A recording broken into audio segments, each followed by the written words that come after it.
rank where the view is nothing less than phenomenal. For how I express and project from my abdominal. The only view better, both my daddy and my mama know. No living parents, my sons give me balance. My wife is my serenity, this mic is my identity. The world is foul enough, that's why I write without obscenities. Provoking danger with broken language and spoken anguish. Begging to get hurt, why would you ask to go through changes? Yes, Lord, life's a chessboard, master the angles. Control the tempo, be the one who holds the info. Acknowledge is just as deadly as machete swings. When spoken, the truth is as potent as that Medellin. While others swear the style is free, I just let it ring. Our time is undervalued, soldiers make us better kings. My fans on my shoulder, reaching after better things. Today I take the shot, for them I'd rather set the screen. My mama told me follow my dreams. My daddy told me get it by any means. Stand tall, make him bow to a king. But I've evolved, you can see the resolve. Look in my eyes when you speaking to God. Life and for those who be caught up in using what I was scarred with the muse. I guess they call it proving I'm more than an artist. Penciling out my darkest while stenciling out a harvest. And storing what gets me from A to B, just like garages. Instrumental with collages. Envision what I've been drawing. Broadway to give you rhythm like the great Lena Horne. So bent on, found comfort in the storm. Find peace and on when you see them others perform. Organized chaos, I'll cast it like hey ya.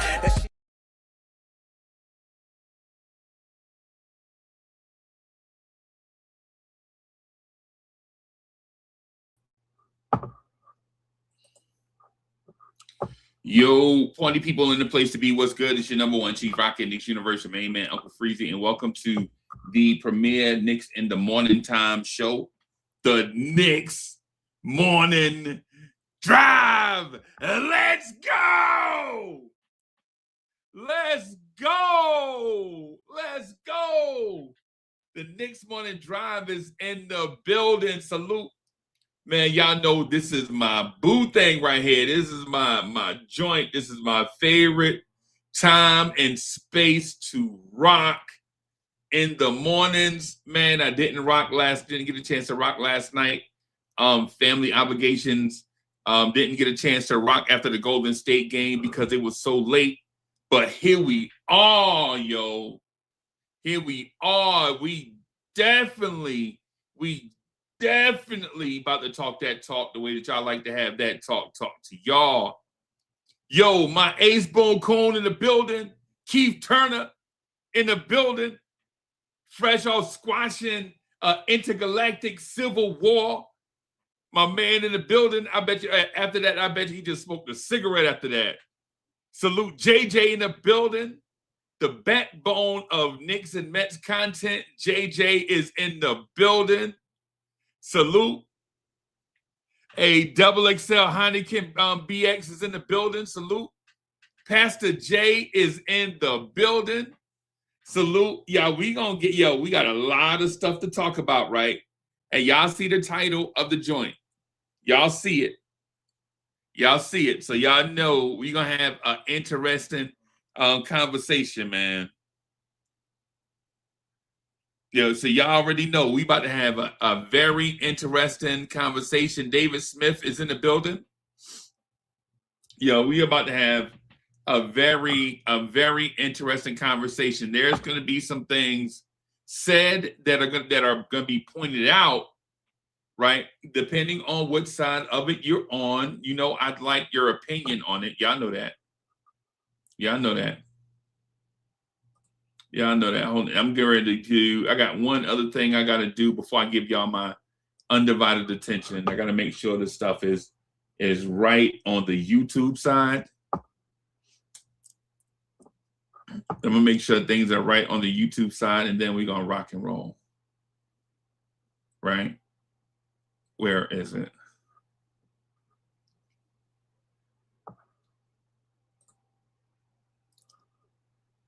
Just gonna make sure stuff right on the YouTube side, everybody. It should be right, but just gonna do one other thing here, because I didn't give the Lawrence Tears family a big warning about the joint this morning. I've been wanting to rock for a couple of days, but you know, family obligations, being with your people, all of that stuff, man. So that kind of had me away for a minute. So, all right. All right. So I want to talk to everybody about Mike Brown year one and get a sense of how you feel about the transition from Tom Thibodeau to Mike Brown. Right. So I'm going to bring up a few topics or whatever. Talk about that. Y'all tell me how y'all feel about it. Y'all know how y'all feel is the most important thing.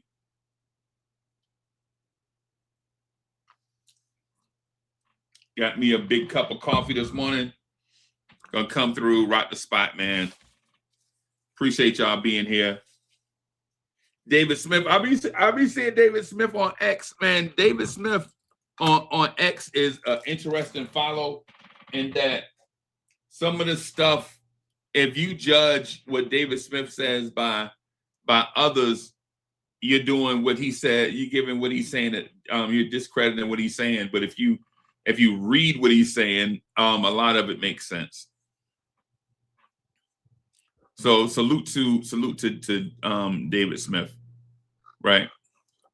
The first thing I want to talk about is this.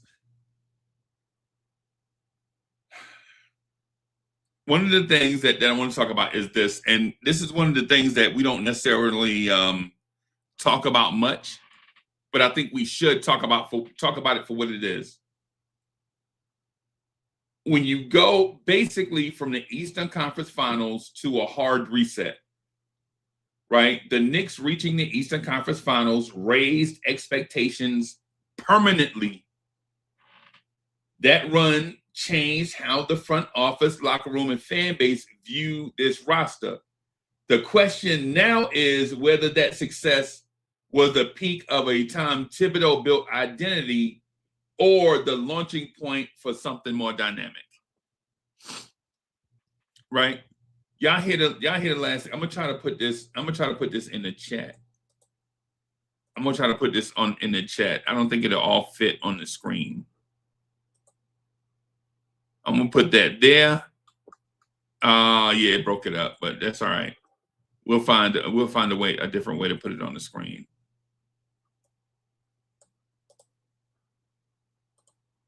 Okay. All right. So it won't all fit. I'll do it like this, y'all. So y'all will see what it is that I'm saying, or understand what it is that I'm saying.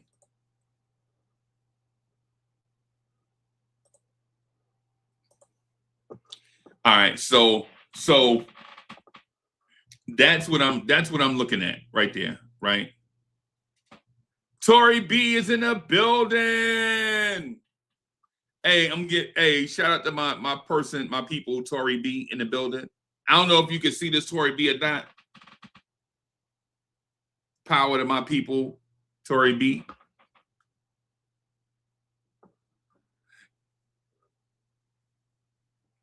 All right. So to reiterate, the Knicks made the Eastern Conference Finals last year with Tom Thibodeau, but they lost. A lot of Knicks fans felt like we should have won. Right? A lot of Knicks fans feel like we won. The result is the result, right?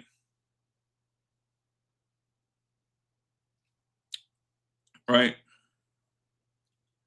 The result is the result. But even with that, though, it could be two things, right? Is losing in the Eastern Conference Finals the ceiling of what Tom Thibodeau can do, and now this team needs to rebuild itself on the fly with a new coach? Or is the Eastern Conference Finals the floor? And that's what we should expect in every season going forward with this group of guys.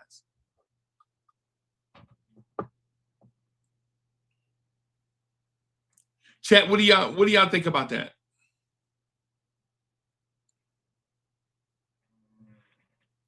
Is the Eastern Conference Finals lost last year the ceiling of what Tom Thibodeau could do as a coach, or is it the floor for this talented roster that Leon Rose put together? Right? Did Tom Thibodeau catch lightning in a bottle, basically, or is this what we should expect from this Jalen Brunson-led group, as long as Jalen Brunson is leading the way?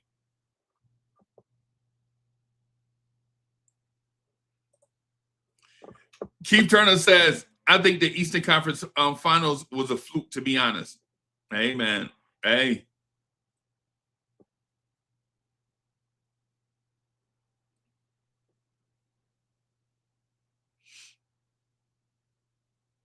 Yeah. Yeah, I see, and listen, I see y'all comments, and I have a little something to say about it. The son of the legend, Kerry Cox, is in the building. Salute. Salute. Man, that run the Knicks went on last year with Tom Thibodeau, we struggled all along the way to get there.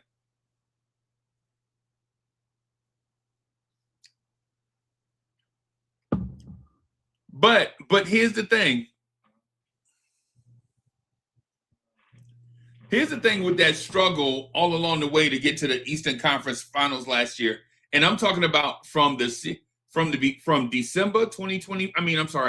From October 2025 to June. I'm sorry, from October 2024 to June of 2025. It was a struggle all the way there. Mitchell Robinson was hurt. Precious Achiuwa was hurt. Landry Shamet was hurt. You bring in DeLon Wright. Cameron Payne struggled some. So there were a lot of things. There were a lot of things going on, right? There were a lot of things going on with that Tom Thibodeau roster. And throughout the struggle of that, the team had its ups and downs, but that team seemed to pull together.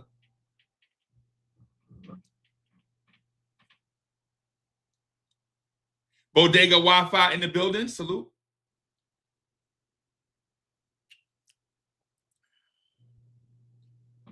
About Wise in the building. Salute. Wise, man, I've been trying to get on, man, for the past, family obligations, man, and some other stuff. But here I am. RAW. If you know, you know.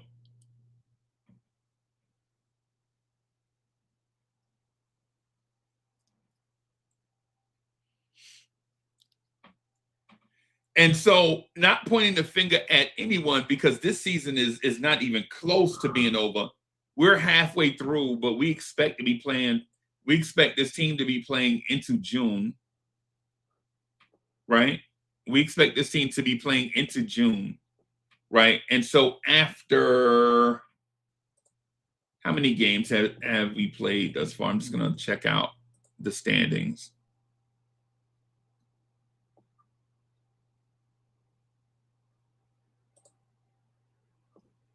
The Knicks are in the third place in the Eastern Conference after 41 games. So, exactly. The Knicks are 41 games. The Knicks are halfway through.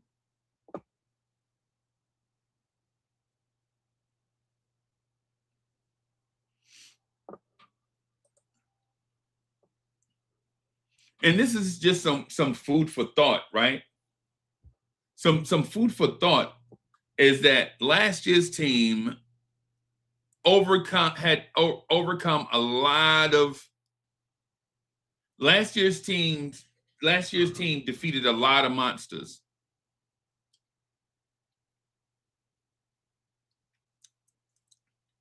Quiet Money is in the building. Salute, I got Quiet Money.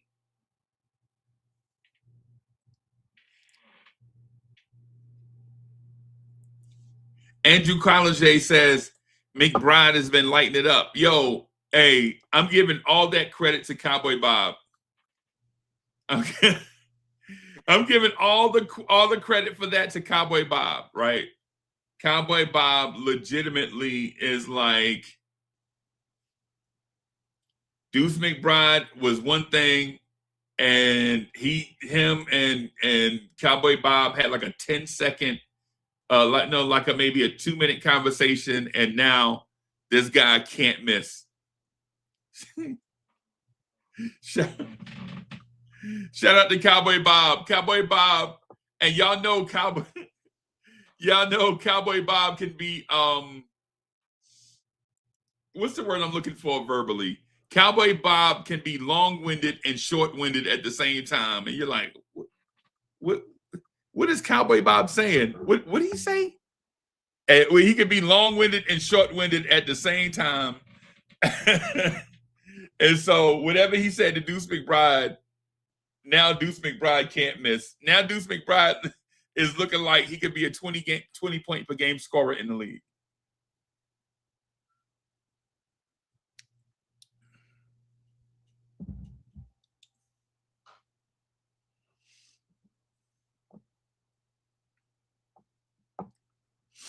Yeah, man. JJ says y'all killed it on Mets Lunch. Yo, if you want to come and hang out, if you're a Mets fan and you want to hang out with other Mets fans like JJ and myself and another rowdy bunch, Jay the chosen one and whatever, man, check out the Mets Lounge, man. You just be over there just kicking it. It's a nice laid back environment, man. We just over there just talking that talk the way that we like to have that talk to us, man, Mets version. And yes, it's a Lawrence Tears affiliate. So if you wanna support Lawrence Tears and you like the Mets also, it's the place to be.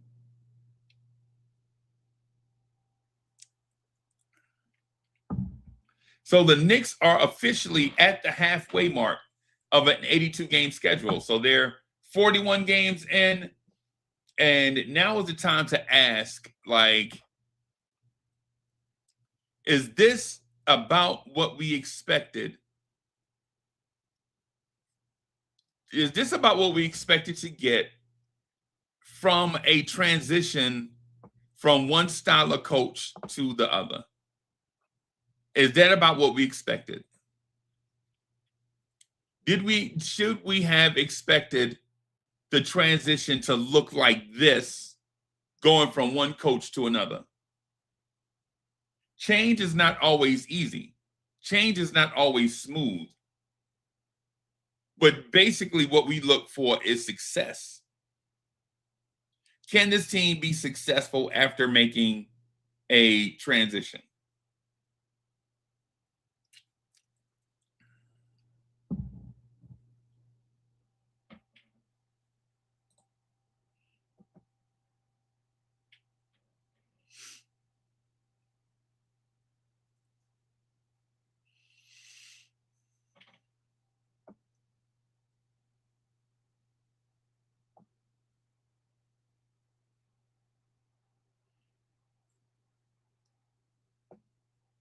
Okay.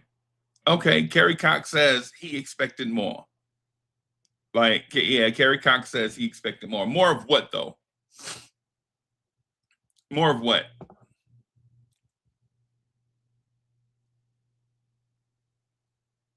What did y'all expect in the transition from from Tom Thibodeau to Mike Brown?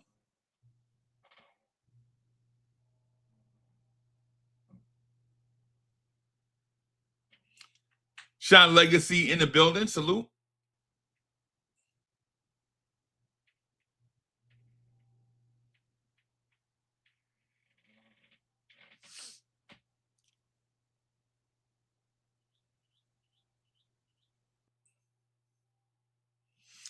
Salute. All right. My opinion on it is this, everybody. My opinion on it is this.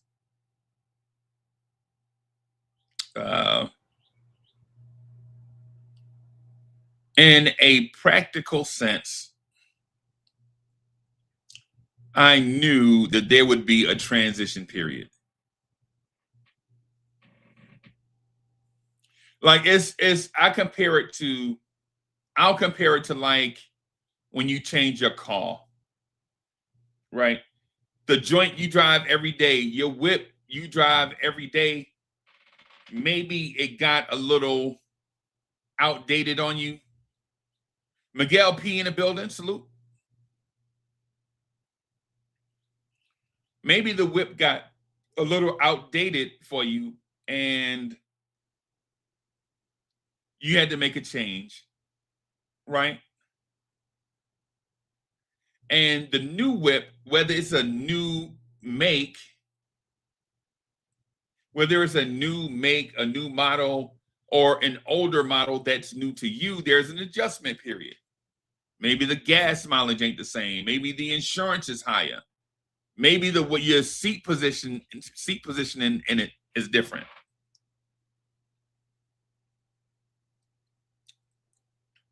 Maybe it's bigger, right? Whereas in your old whip, you put your laptop bag in the back seat.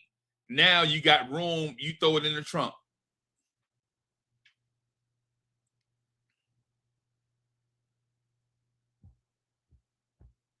Right? Transitions are never easy, right? Or never as smooth as what we think, or rarely as smooth as what we think. GI is in the building. Salute.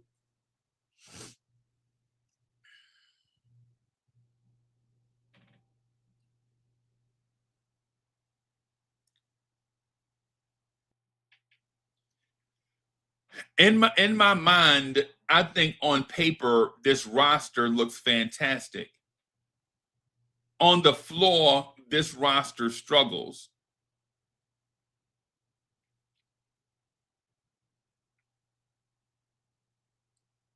Right? On paper, this roster looks fantastic. You have a bona fide Hall of Famer in Cat. If Jalen Brunson continues on his path, he'll be a Hall of Famer, probably. OG and Bridges are top 100 players in the NBA, probably top 75. Definitely top 100. Mitchell Robinson is a unicorn. Deuce is having a breakout season.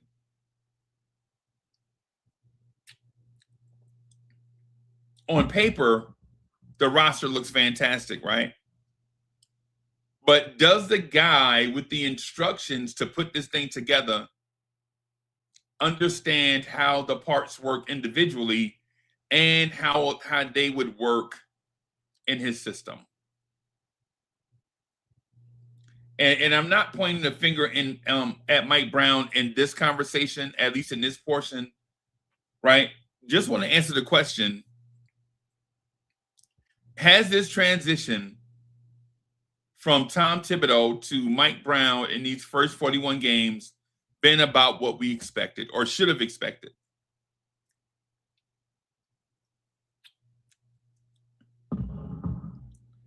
What I thought.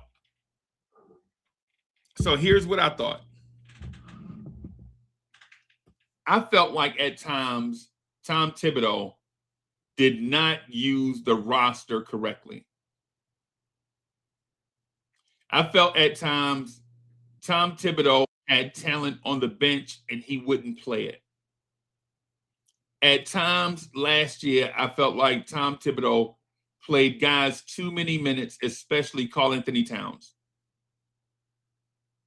Especially Mitchell Robinson in previous years. High energy guys like Mitchell Robinson, you can't play them 20, 25 real life minutes. You have to break up their minutes in like 7 or 8 minute stretches because Mitchell Robinson plays 100% all out energy every time he's on the floor. Mitchell Robinson's an energy guy. So you can't burn all of his energy out on one time on the floor, knowing he's going to re-enter the game 3 or 4 more times. I felt like Tom Thibodeau was making a mistake when he did that. I felt like Tom Thibodeau played cat in weak stretches, right? I felt like under Tibbs, every time Karl Anthony Towns was about to get hot, Tibbs would send him to the bench.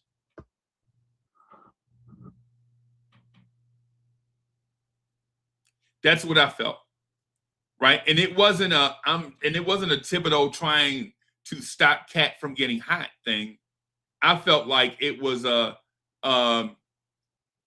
Cat's going to re-enter the game 7 or 8 more times. So Cat, go get it. Cat, get these points, get these boards, sit. Cat, go get these points, go get these boards and sit. Right? So basically what I'm saying is the way that they subbed Mitch is the way that he should have played Cat. And the way that he played Cat is the way that he played Mitch. Don't let Mitchell Robinson play 25 real life Earth minutes. On in the box score for Mitch, it'll probably say 21 NBA minutes. But in real life, we know with dead balls and timeouts and all this stuff, all these trips, out of bounds plays, and every time the clock stopped, right? The whatever. I felt like he severely misused Cat and Mitchell Robinson in the way that he subbed them in and out. I felt like he also subbed Jalen Brunson in a predictable pattern that other teams can game plan for.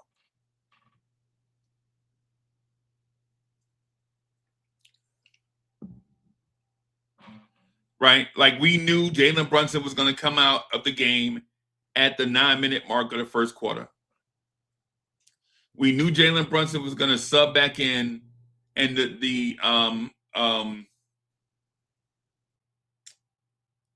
what do you call it?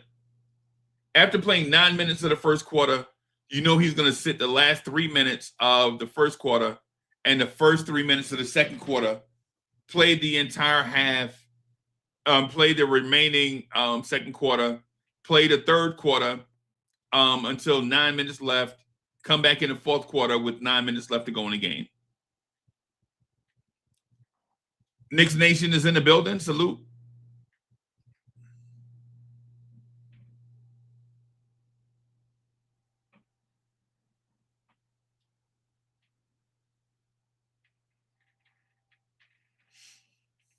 Right?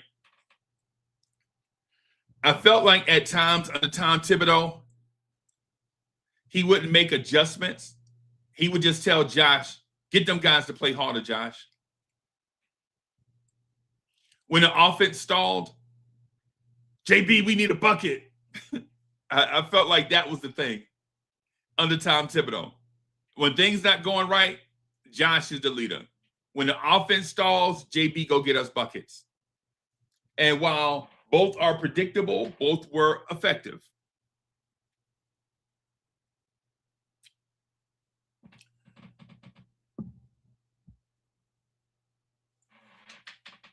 Right?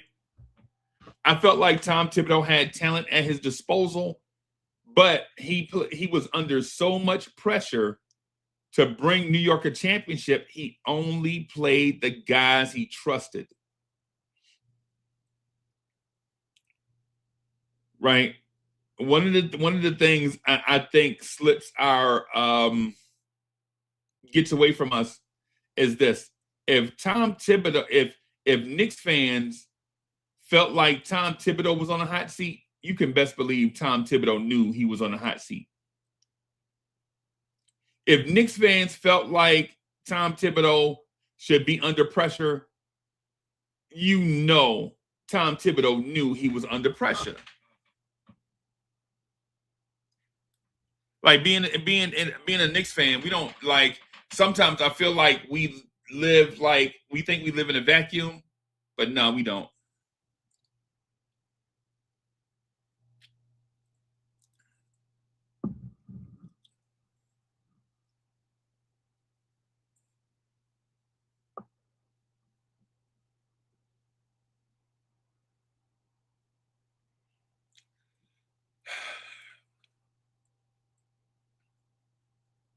And so just a handful of those things is what I felt like led to the transition from Tom Thibodeau to Mike Brown.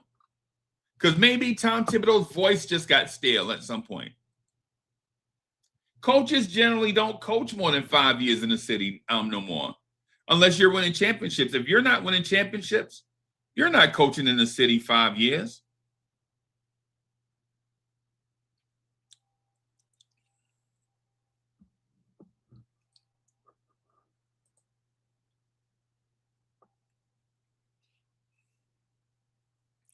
If you're not winning championships, you're not staying in a city more than 5 years. It's just what it is.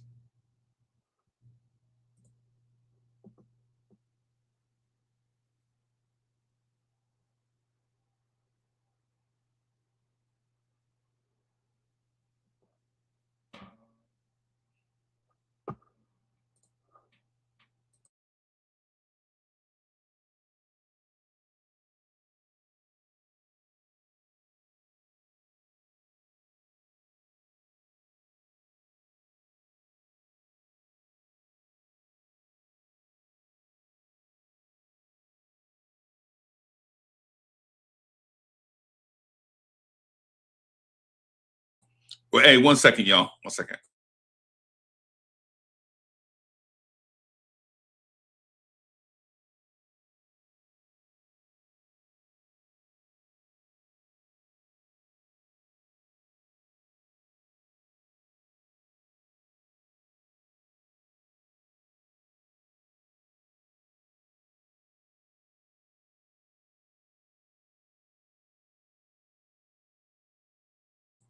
All right, I'm back, y'all. Thank y'all for being patient with me. Keith Turner says it's funny how Tibbs lost 2 of his jobs with Cat being on his team. That's hilarious. That's hilarious, bro. So, back to the point. I think that Tom Thibodeau's voice probably didn't carry as much weight anymore because coaches generally don't. If you're not winning chips, you're not coaching in a city 6-7 years. You had 5 years, you didn't do it, man. Move on, get somebody else.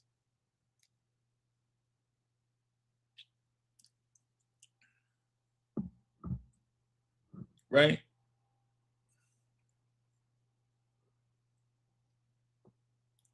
But what does that mean for Mike Brown? And what does that mean for Knicks fans?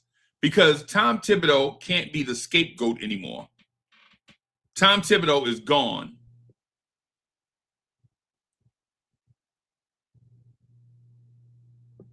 Tom Thibodeau, my bad, boss lady. I ain't see you back there. What's good? All good. All good. You was cooking. Hey, that's why I got this belly that can't go away because I'm always. So chat. So I'm in the living room earlier. I usually do 75 Drew Hills every morning, but this morning I included this little Dougie workout. So I'm including that, but I did 25 more Drew Hills, trying to get the body right. I'm trying to look like Batista by December 31st, everybody. So Dave Batista, everybody. All right, so so Tori B, I was about to add this question to the floor, right? Mm-hmm. Going from Tom Thibodeau, right? Tom Thibodeau had a lot of flaws. There are a lot of circumstances that we don't understand as Knicks fans going on with Tom Thibodeau. Either way, circumstances withstanding, Tom Thibodeau, after 5 years, didn't get the result that we wanted. So whether we didn't understand the circumstances or not, hey, bro, we gave you 5 years and a 3-year extension, but we're gonna move on to somebody else, man. I mean, they gotta hear a different voice, right? So the Tom Thibodeau, the ascension from Tom Thibodeau to Mike Brown, probably in the box score doesn't look as smooth as we thought it would. Mm-hmm. I have a different. Don't get it too. I'm frustrated with Mike Brown, but I do understand how transitions work. Right. So, how do you feel about the transition from Tom Thibodeau to Mike Brown? I am checked out on Mike Brown right now, but that's as a Knicks fan. As a basketball fan, you got to understand that there's a transition phase. So, you expect ebbs and flows. It's just we've already at the halfway point. So the ebbs should have been passed and we should now be flowing. And I feel like we have transitioned back to the beginning of the season when we was going through our little losing streak. Like, I don't Right. feel like these guys are tuned into anything that he's saying. Like, Right. there's no way this is the same basketball team. Like, they don't look. They look like two completely different teams. You watch them during a winning streak. They little what it was a 9-game winning streak, and you watch them now. They look like two different basketball clubs. Nobody's hustling. Where's the Mikal Bridges that was yelling at people for not getting back on defense? Where's that guy at? Like, these guys don't look the same. That there's something wrong. Right. And I feel like it's Mike Brown. He talked too much. You can't land bash your players in the media, man. You just got here. Right. You ain't been here,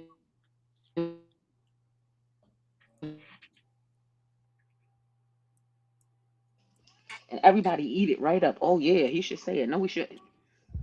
He absolutely shouldn't. Right. That's in-house talk. That's not outside talk.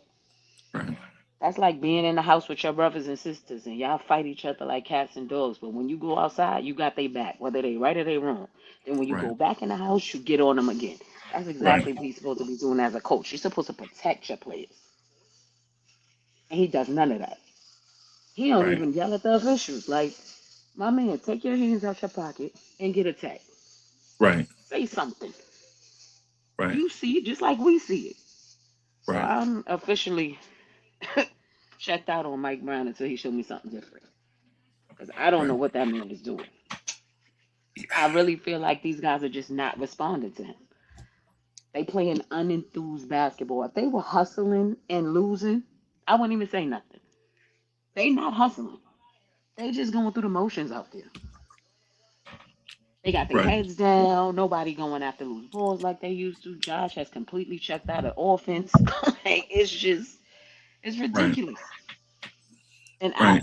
who you gonna blame for that? Yes, the players gotta play, but at some point somebody has to light the fire. And if the coach ain't lighting the fire, he already lost. We only halfway through the season. Right. It's ridiculous. Right. One of the things though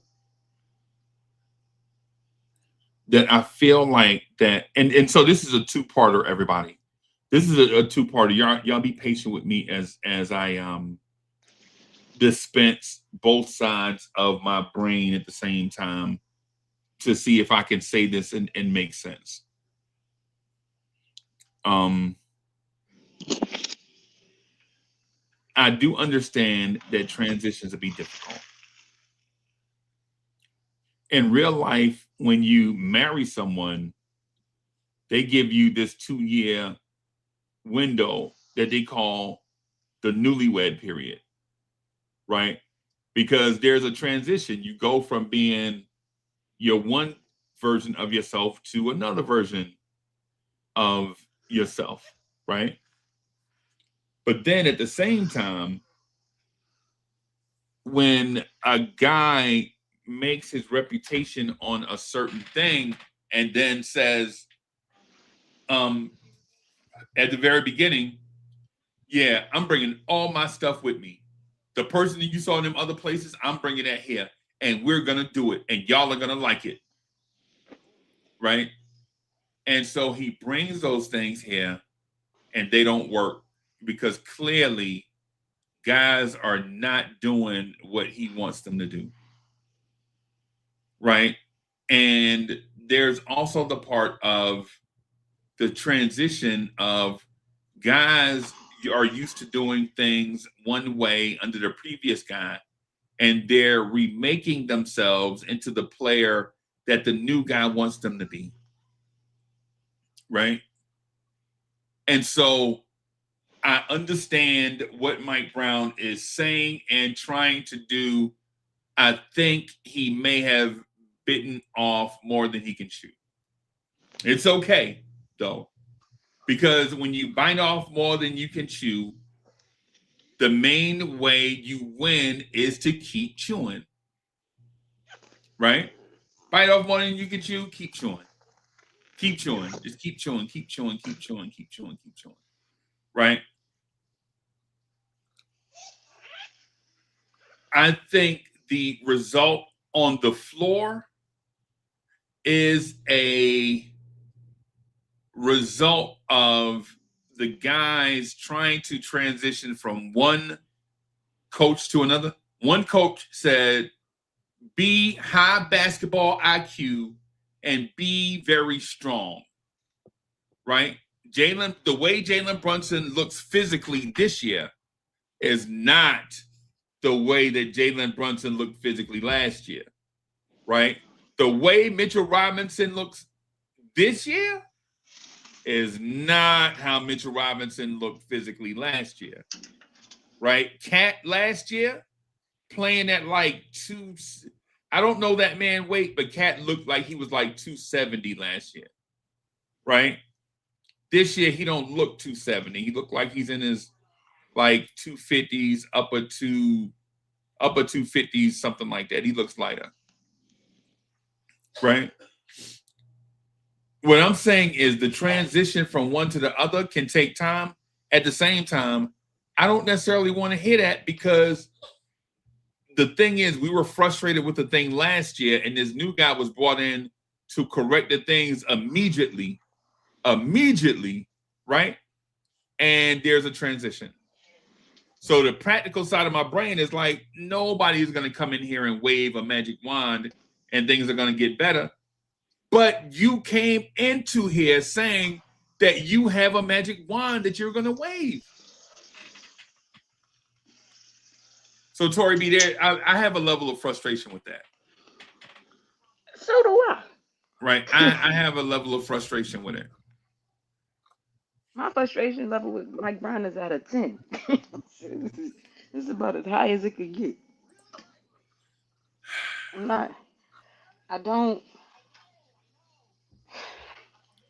Our success in the beginning of the season, after we went that little losing streak, was a fluke, right? And I don't mean that in the sense that we're not talented and we can't win.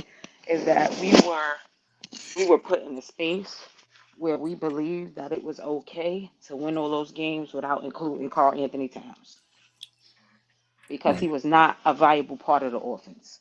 Taking 6 shots, taking 8 shots, taking 9 shots when you know you needed more. And now you're in the dog days of the NBA, and a stretch where you need your big man to perform, right? And you haven't used them all season. So right. Now he ain't performing because the whole world is standing on that man's shoulders, and everybody getting on him for it. That's the coach fault. Because David Smith was probably the only person that kept saying, we can't win with Cat only taking 9 shots. We can't win like this. We can't win. And now look, we can't win. He wasn't wrong. Right. Mike Brown setting that man up to fail because he need a scapegoat. He said, I'm going to leave it like this. Right. Because if we keep winning, I'm fine. But if we start to lose, I can pin this on somebody else. And that's exactly what he did from the beginning of the season. And we all fell for it. Because I said nothing when I watched him ice that man out of the offense game after game after game after game. All he doing is out there running around and rebounding. You're getting 12, 14 rebounds a game and no points. And as a fan, we were all okay with that. Right. None of us had nothing to say about it because we was winning. And now look, you need him. He not performing, and you see it. If he's not playing well, this team don't win. And they not trading him. Right. Even if they wanted to trade him now, they couldn't because the trade value in the toilet. He got that big old contract, and he ain't performing. So now we stuck with him. He ain't performing, and it's the coach's fault. Right. Okay.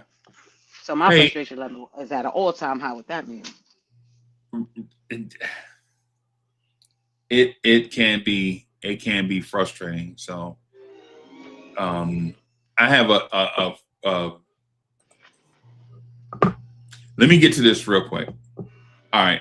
So, hey everybody, we've been rocking for about 45 minutes or so. I'm gonna ask you to hit that like button if you have not done so.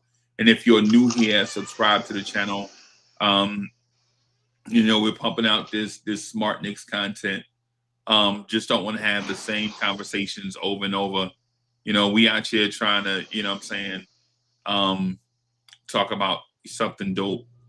You know what I'm saying? Whatever it is that y'all have to say, of course, we're gonna try to respect it as long as y'all respect the YouTube guidelines and such. So put your smart comments and compliments and corrective action, so to speak, in the chat. And we're gonna keep rocking and rolling. Tori B. So my thing is I feel like based on the first question I asked, right? Based on this, I feel as if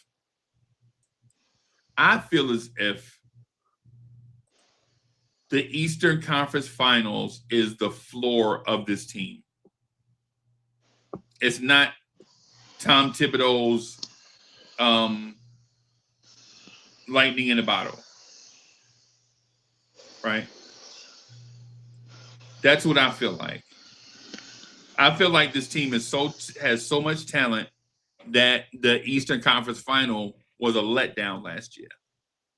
That's what I felt like. I didn't feel like the Knicks were lucky to get to a certain place. That's my opinion, right? But with that, there is a look of, like the song goes, there's a look of love that's in your eye. There's a look that goes along with being great. And right now, the Knicks don't look great. The Knicks look vulnerable, right? When you're the champion, when you're the champion, you have a certain look. And I ain't gonna lie to you, I don't think they look like it.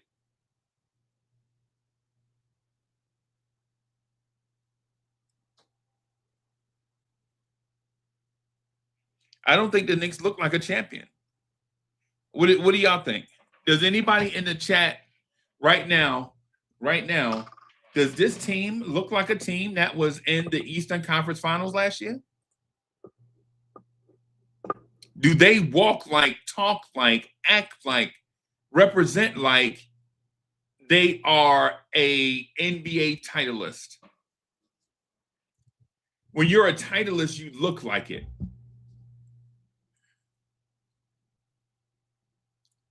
Right? It's like when the if you're a Yankees fan, right? Even in the years the Yankees don't win the World Series, they still walk like, talk like, act like, speak like champions because they know once the season starts, they have a shot. Even if they don't win, the Yankees don't walk like, move like, talk like, act like, speak like the Pittsburgh Pirates. They don't. And right now, this Knicks team coming off of a Eastern Conference appearance where they lost to a very tough team that got hot right at the right time, right? From January 1st through the season, from January 1st, the Indiana Pacers were the hottest team in the NBA. People and I'm talking about by record, right? Oklahoma City, all them Cleveland, all those teams got out to hot starts, right? But as of January 1st, 2025, the hottest team in the NBA was the Indiana Pacers, right? And they walked and acted like it. But our New York Knicks right now, after losing in the Eastern Conference Finals, they're not moving like a team that's confident in themselves.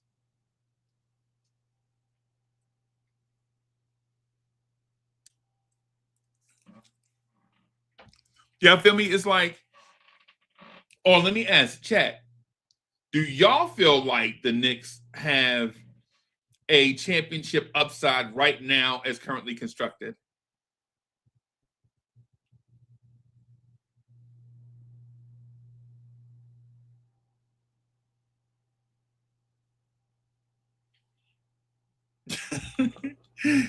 Jeremy, that's funny, bro. Jeremy, hey, that's hilarious. That's hilarious.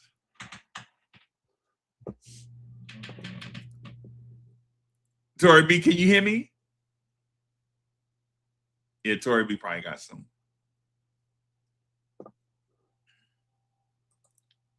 Does this version of the Knicks look like a confident team?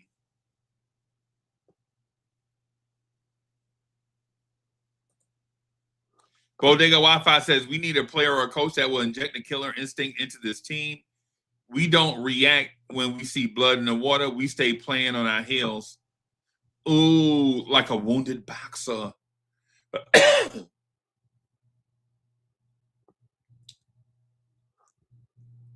like a wounded boxer. Like when a boxer gets hit and gets staggered, they still in the fight, but just not aggressive.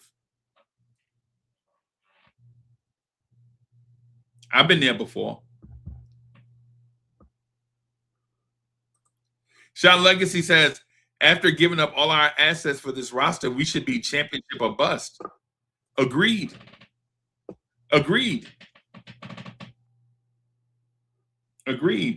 Salute, Sean Legacy. Yeah. And Sean Legacy, I feel like what we're saying is what you're saying. Okay, let me say it in a way that makes sense in my mind.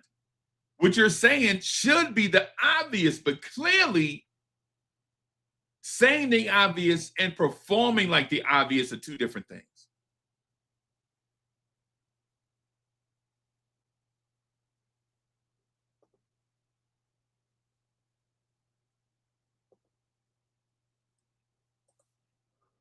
David Smith says Cat and Kolick have great chemistry. Kolick actually likes passing the Cat and getting the ball to Cat in great spots. I agree. And Jeremy says this roster is solid. All we needed after last year was more depth bench, and we got it.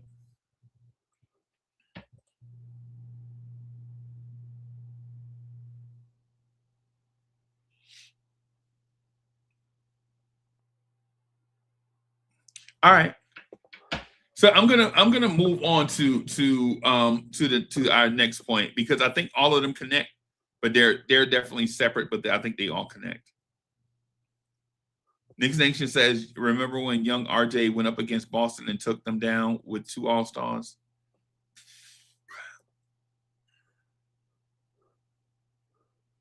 Yeah. But Keith Turner says, how's a championship a bust? That's every team's mindset coming into the season. Right. Yeah. Most teams. I'll say most teams, right? I'll say about 18, 19 teams feel like it's championship a bust until something happens. And then, it's one of those things. Check 1, 2. Can you hear me?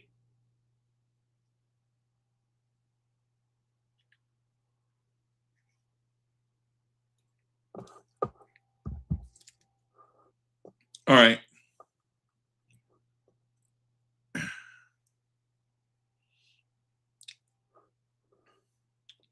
So the next point that I wanted to get into was this. I'm going to put it on the screen.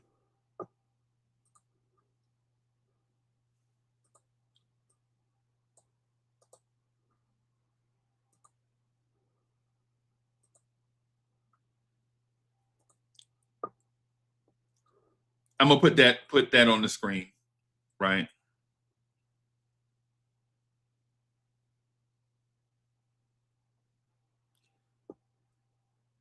I think Mike Brown knew exactly what he was walking into, right? I think Mike Brown knew exactly what he was walking into. I think Mike Brown saw it from a distance. I think Mike Brown saw all this talent on the roster and an owner hungry to win and felt like all they need is we. Right?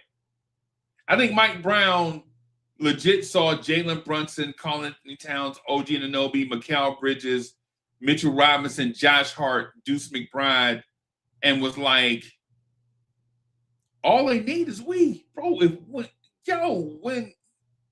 when I get there, bro, I'm gonna just implement this one thing, and we're gonna win a chip, And we gonna look fly doing it. That's what I thought Mike Brown was thinking.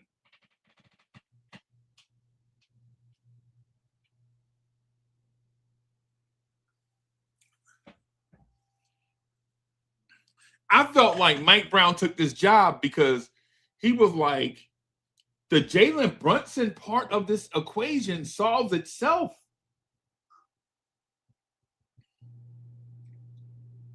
The Jalen Brunson part of the equation solves itself, right? But here's the thing. Here's the thing, right? What about the other pieces? Can I shore up the other pieces? Right? Because if I could shore up the other pieces, then we can solve a lot of stuff. Right? Like the Brunson part can solve itself. The cat part, the Brunson part can solve itself, right? But the other parts, the OGs, the Bridges, the Josh, the Mitch, the Deuce, I think it's one of those things where it's like,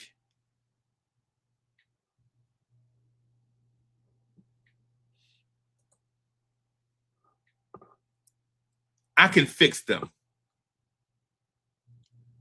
Basically, what I'm saying is Jalen Brunson,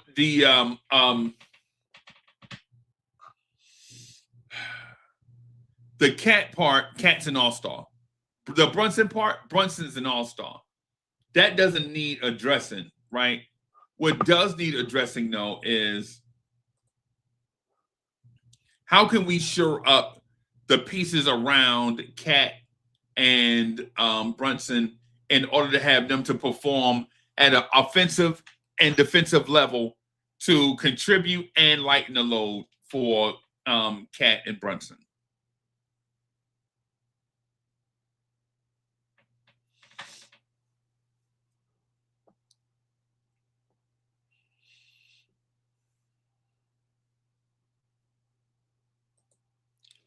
Knicks Nation says we went too far with trades and roster maneuvers to end up here.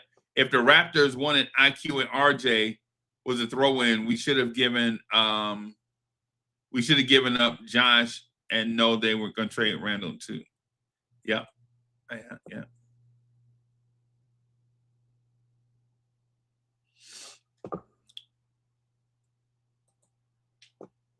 I'm gonna do a shameless plug right here since I got y'all.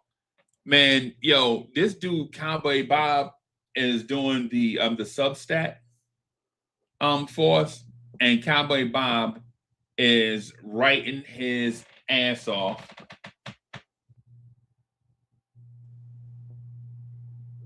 I'm looking at the Substack articles that Cowboy Bob has put up. Cowboy Bob is in his bag. I would definitely check out the Blorence Tears Substack articles by Cowboy Bob. He is legit doing his thing, and just want to say publicly, man, great job to Cowboy Bob representing the Knicks, and I mean not representing the Knicks, but representing Blorence Tears by doing like this Knicks coverage. Man, Cowboy Bob is doing a tremendous job, y'all. A tremendous job. Check out Cowboy Bob on the Substack. I'm adding another Substack from Cowboy Bob right now to our Substack. Y'all know what it is, man. Sign up for the Substack so you can get the kites from Cowboy Bob, because it's great work, and it's not just me saying great work. Is people that are reading the Cowboy Bob stuff, they are definitely in tune. And I know y'all get battered with Knicks content all the time, and I know y'all love Knicks content. So I'm just going to add this as another piece. I'm adding this as another piece. Yeah, man. Great job, Cowboy Bob. Cowboy Bob is doing his thing. Cowboy Bob legit is doing his thing, man.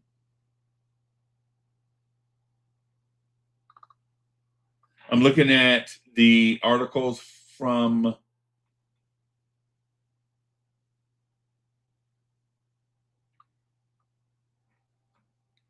just looking at the articles from this year. I think there are 1, 2, 3. So there are 8 since January 1st. I'm gonna, oh shoot, what I should have did was put the Substack link. I'm gonna put the Substack link here.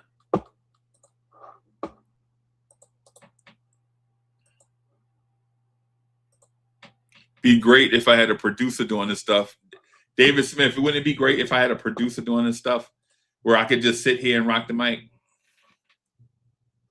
We're working on it. We're working on it.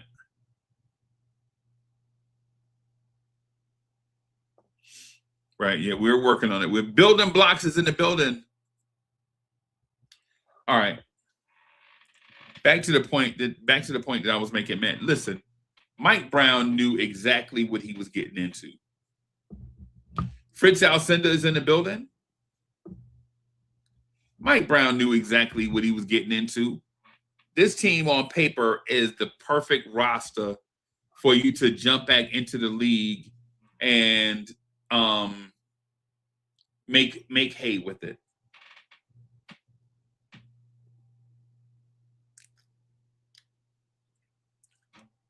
Mike Brown knew what he was doing. It's a great job in a great city. The roster is great. Jalen Brunson is great.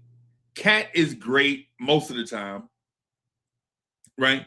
The only thing you really needed to shore up was the perimeter defense and getting more scoring from OG Anunoby, Deuce McBride, Mikal Bridges, and Mitchell Robinson. Josh Hart. What I find over the Mike Brown thing is that Josh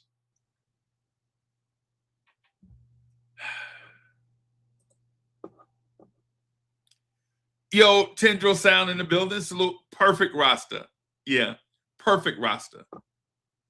Perfect roster. Right?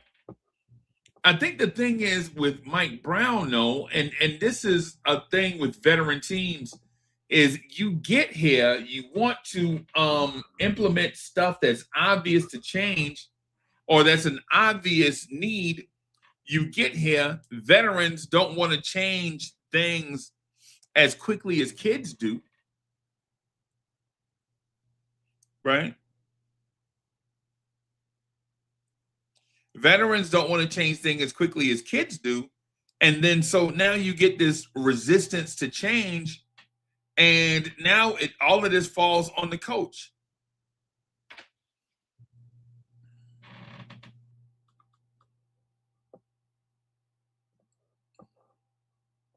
But Mike Brown knew what he was walking into. He knew he was walking into an organization that wanted to be a major player on the grand NBA landscape, right? He knew the Knicks wanted to be respected, right? He knew that Leon Rose wants to build this team into a dynasty, right? Let me add. I'm gonna add this too.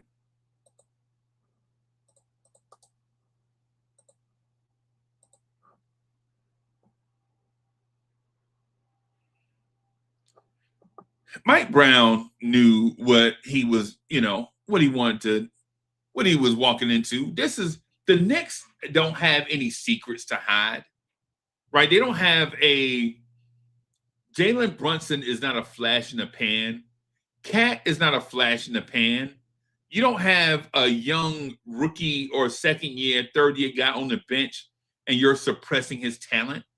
Like we don't have a Jonathan Kuminga on our bench that is an NBA starter, but we're just not playing him. Right? The head coach is not trying to prove a point to the front office like Steve Kerr is trying to do with ownership in Golden State. We don't have any of that stuff happening. This team legitimately, for the most part, from what we see, like each other.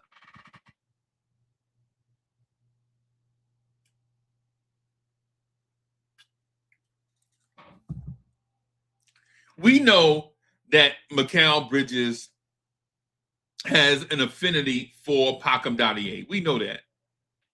We know that they're neighbors.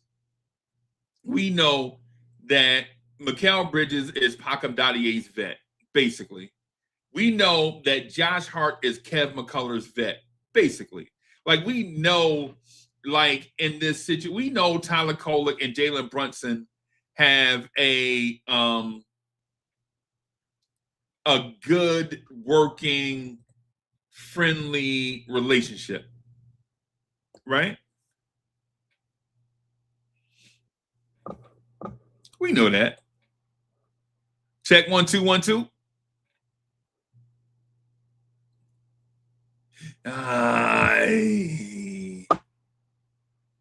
Tori B is live on location, everybody. So we know that this roster is a bunch of guys that really like each other and like to play with each other, right? We don't have any secret thing going. Like Mitchell Robinson is not knocking down the three in practice, but won't shoot it in the game. We know we don't have stuff like that going on. Basically, what the Knicks is, you see what you get, or you get what you see. However, how's the saying go? You see what you get what you. How's the thing going? How's the saying go? You get what you're looking at? How's the saying go, everybody?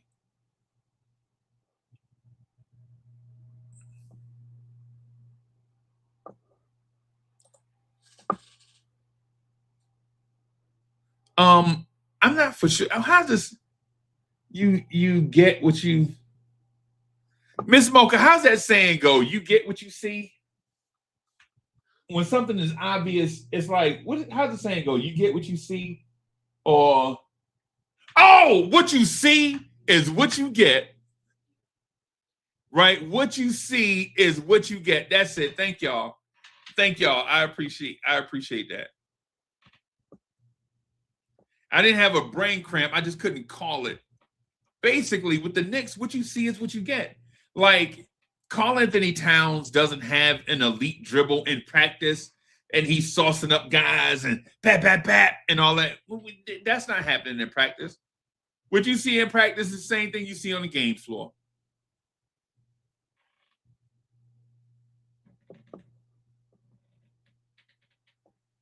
Right?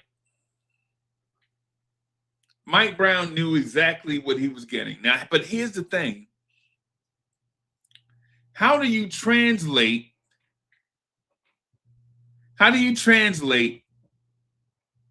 what you see into what you want the world to see?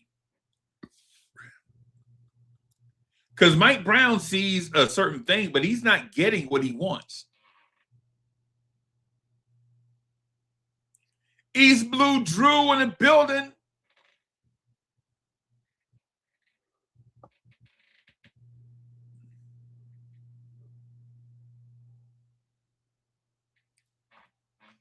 East Blue Drew is in the building. Salute. Travel Vibes is in the building. Bodega Wi-Fi says plan A was Jason Kidd. Bro, if Jason Kidd was here, Cat would be gone already. I ain't even gonna lie. If Jason Kidd was here, Cat would have already been gone. Right? If Jason Kidd was here. Because Cat is not the Jason Kidd archetype center. Right? The archetype center for Jason Kidd is John Henson,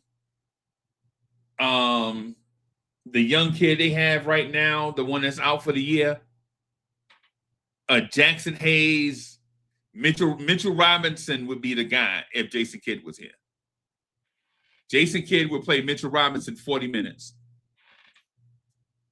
Legitimately, if Jason Kidd were here, Mitchell Robinson would have had to lose 30 pounds and play 38 minutes a night.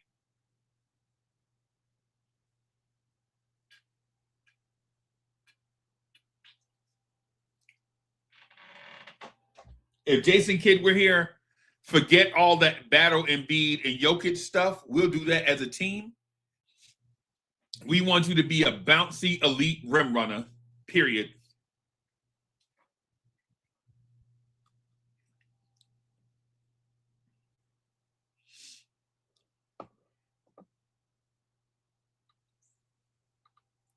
All right, so here's one thing. Here's another. I got another point that I want to talk to y'all about. And after we talk about this, man, I'm legit getting into a bag. Right?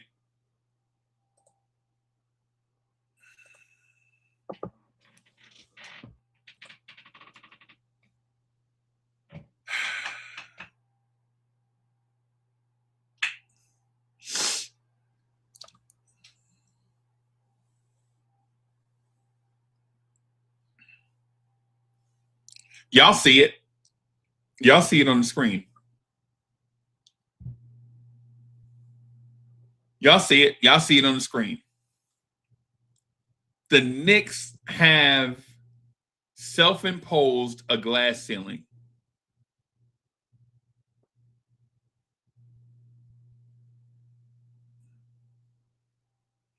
Right?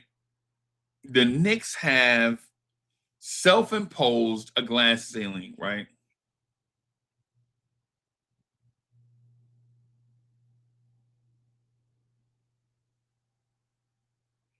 They have self-imposed a glass ceiling, right? They can see where they want to go, but at the same time, getting there is a struggle for them because they are imposing their own limitations.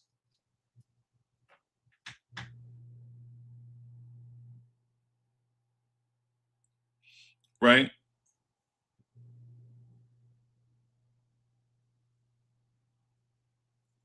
The Knicks are imposing their own limitations, right? Being a champion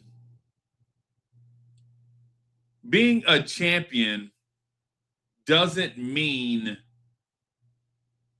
you do the same thing you feel like doing and do it better,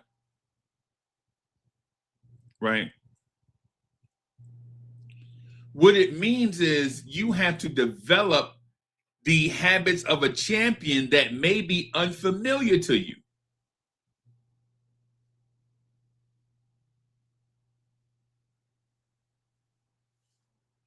Right? When you're a champion, you have to pick up championship habits. And if you already had those championship habits, you'd be a champion already. But since you don't, you have to understand, you have to make yourself into a champion. Right? For instance, the Knicks thinking doing what they do better makes them a champion is a flaw. Right? Believing in yourself is one thing, right? But doing what you do and thinking doing it better will make you a champion is a flaw. If you've never been a champion, then you can't just assume what you do is the right way, because if it were, and you've been doing this for a long time, then you don't have championship DNA. Right? You just don't. It's the reason why some franchises have dynasties. Certain franchises have dynasties, right? You're going to have your one-off champions, whatever, every now and then, but then they struggle to get back and they can't, right? But then you have players like Steph Curry, LeBron James, Michael Jordan, Kobe Bryant, Magic Johnson, Larry Bird, guys like that have championship DNA because they may not have come in with championship DNA. Being exposed to it and becoming a champion is different than thinking, hey, I shoot 75% from the free throw line. If I shoot 80%, we'll win the chip. No, that's not how that works.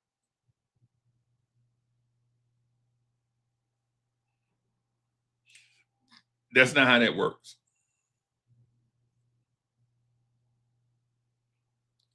Keep turning. That's what I'm getting to, man. That's what I'm getting. It's an expose. Like I'm exposing something. I'm exposing something. Trust me. I got you. At the end of it, we're gonna be like, it has something to do with guys not contributing to an NBA title and the flaw of thinking you can bring Villanova to the NBA and win 19 championships. And I probably shouldn't have sped ahead on that part. I'm building towards that. But since I sped ahead to it, I'll spare the meat and potatoes of it and just get right to the dessert. Thinking that just because you've done something in college that you can do it in the NBA is a flaw.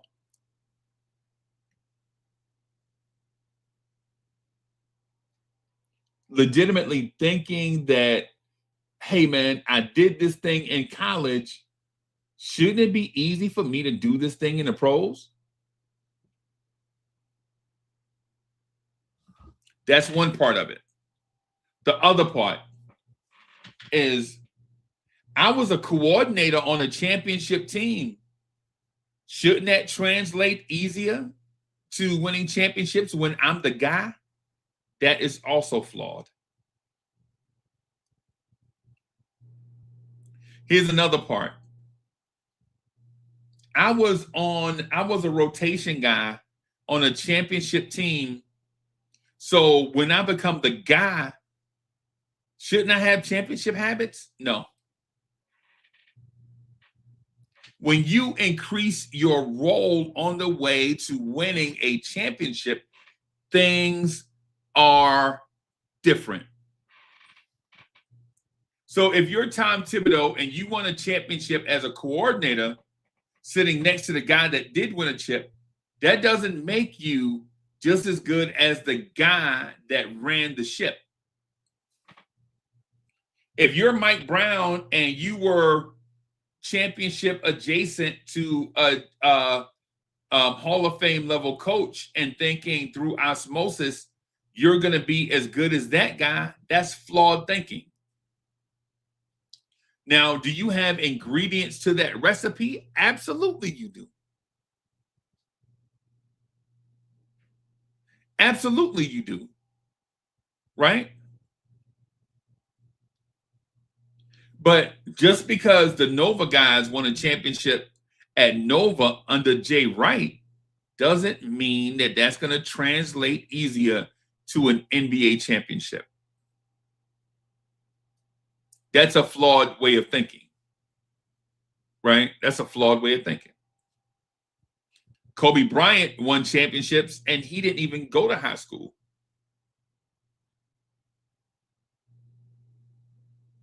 Kevin Garnett won a championship and he was a major contributor and didn't even go to high school, college. Kobe Bryant won multiple championships and didn't go to college. I'm sorry.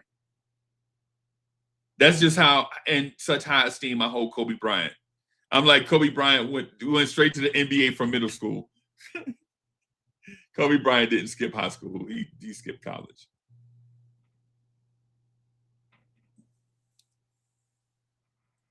Right?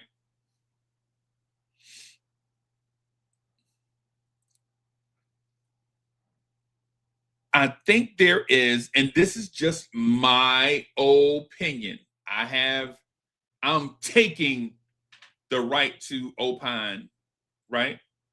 Everybody else does it. I'm going to do it too. I'm taking the right to opine, right? In my opinion, us thinking that because you bring a lower level of successful things to the new thing, that it guarantees a new thing is going to be successful, and I doubt it. Wolverines is in the building.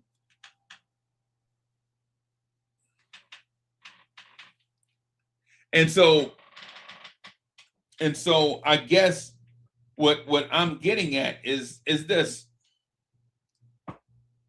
In order for the Knicks to be championship contenders, or you know what? Let me before I get that far, let me just say a thing, right?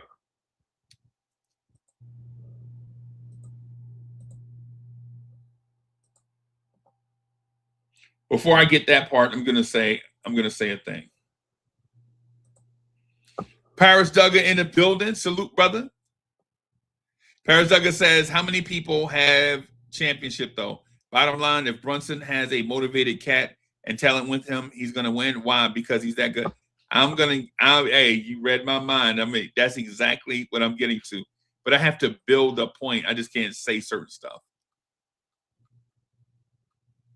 Yeah, I have to build a point. I just can't say certain stuff because there won't be any context with it if I just say it like that. If I just say a certain thing, it just be totally out of context.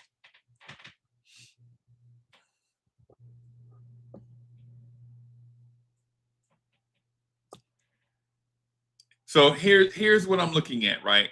I'm looking at the top 4 seeds in the Eastern Conference, right? They all have young players and young talent, right? The Detroit Pistons are 5 games ahead of the Knicks. The Boston Celtics are 4.5 games behind Detroit and a half a game in front of the Knicks. The Toronto Raptors are 1 game behind the New York Knicks. A Raptors win and a Knicks loss, and they'll be around the same place. Right? The Orlando Magic and Cleveland Cavaliers are 7 games out, but 2 games behind the Knicks. Right? But Detroit, Boston, and Toronto is who I'm going to focus on in this moment. Those 3 teams, while no NBA team is perfect, while every NBA team has flaws, they all have something this millennia, this century that the Knicks don't have.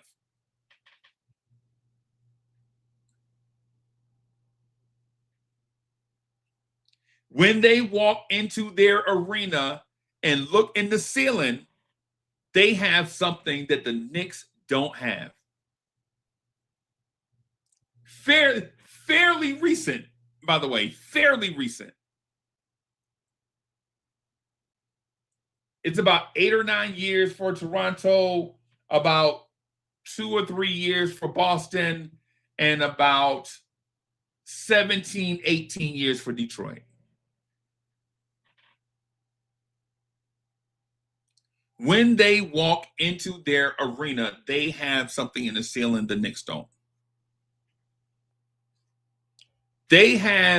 Those organizations have people young enough that have played on championship teams and won finals that are still in the vicinity of their current rosters. And I know that's going to be, man, what does that mean? Ben Wallace can't play today, Uncle Freezie? Nah, bro, we got to, nah. This is where that glass ceiling reference comes in. This is where that glass ceiling come in, right? This is where that glass ceiling part comes in, where the Knicks want to get to a place, but we have things in place that stop us from getting to the place that we want to. Like we have things like scapegoating and blaming one player for the results of 18 players. right? Like there are a lot of things going on with the Knicks.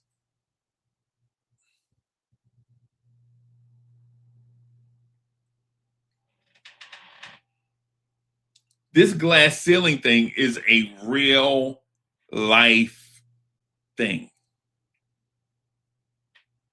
And we can deny it all we want. We can deny it all we want. We can deny it. Man, there's no glass ceiling, Uncle Freezie! You can say that all you want, right?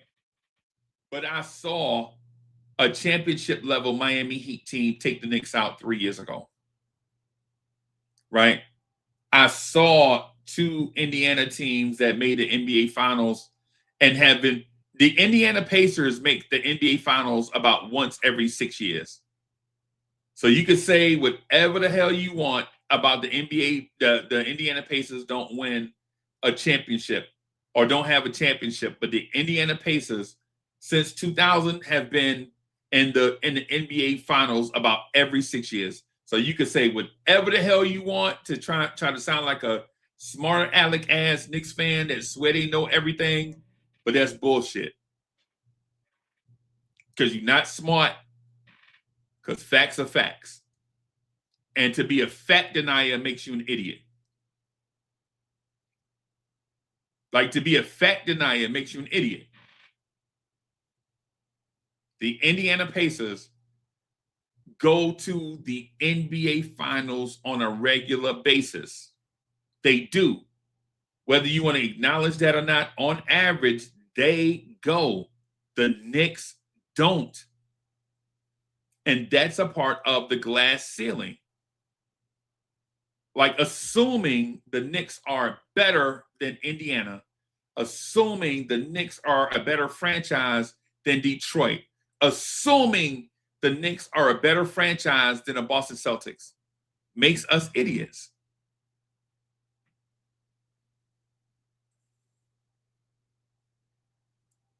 What we can do, however, is understand who we are as a fan base and understand where we are in the moment. Understand where we are in the moment, right? In this moment, the Knicks don't have the championship level experience to assume that just making Josh Hart shoot more threes or having Cat turn the ball over less is going to be a recipe for a championship. Now, what we can do is develop championship ways by either watching others or slowly chipping away at the others in front of us to take their place. Fritz, what's good, bro? Hey, what's up? What's up, Freezie? Ain't nothing, man. Ain't nothing. So this glass ceiling that we're at, and people can deny it all they want. I'm not really up for stupid, idiotic takes, like to assume that the Knicks want to be at a place and don't understand that they're at a ceiling. To me, is fact denying. Because if the Knicks want to be a championship level team, you have to be in championship situations. And then if I ask if the Knicks are in championship situations and you say no, then you're fact denying. Fritz, hey, what's on your mind, bro? I saw you've been active on Twitter. Yeah. I've been NBA Economy Show been active. Yeah. I've been active I think I put out like 4 videos this week. Okay. All right. I hadn't been getting alerts, bro. I got one alert, bro. Oh, okay. And I have the phone by me. So, I mean, I don't know what's going on with it. So, and then when I go back and look, you know how you can go back and look at your messages to see what you missed. Mm-hmm. I only see like one NBA economy thing out there. Oh, okay. Yeah. You fixed the Knicks? Did you fix the Knicks? Did you fix the Knicks today? No, I didn't fix. I think the Knicks are very fixable. I think we're in a transition. I just think the transitions are never easy. are rarely easy. I think transitions are rarely easy. I think Mike Brown needs time, but Mike Brown needs to hurry up because this is very frustrating for Knicks fans to know that they were in the Eastern Conference Finals last year with a coach that a lot of people stopped believing in because of the narrative was on repeat. The record is on repeat or whatever with Tom Thibodeau year after year after year after year. And so the message wore thin. And so Mike Brown is here. And for some, not me, not yet, but for some that have confided in me, Mike Brown is giving them David Fizdale vibes. Really?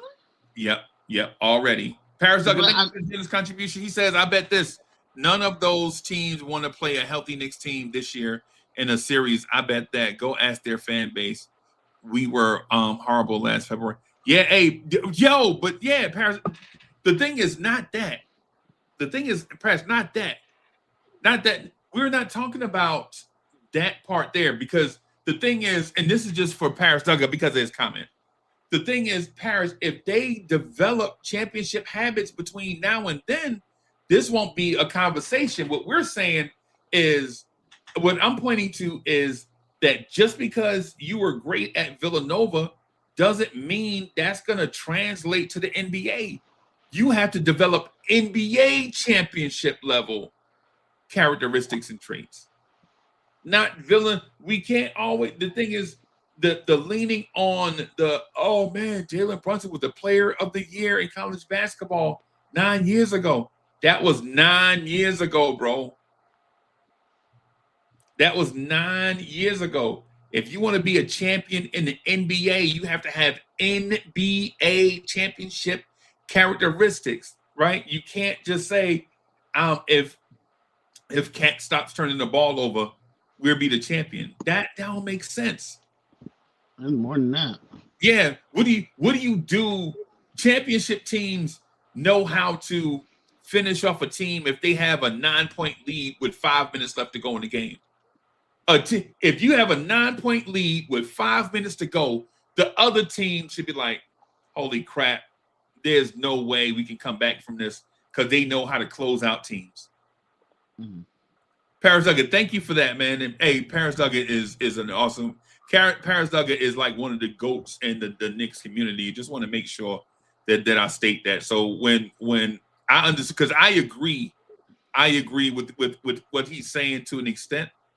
If the Knicks develop NBA championship level characteristics and not have the, oh man, the Nova thing, bro, that was Nova. Them dudes ain't been a Nova in 8 years.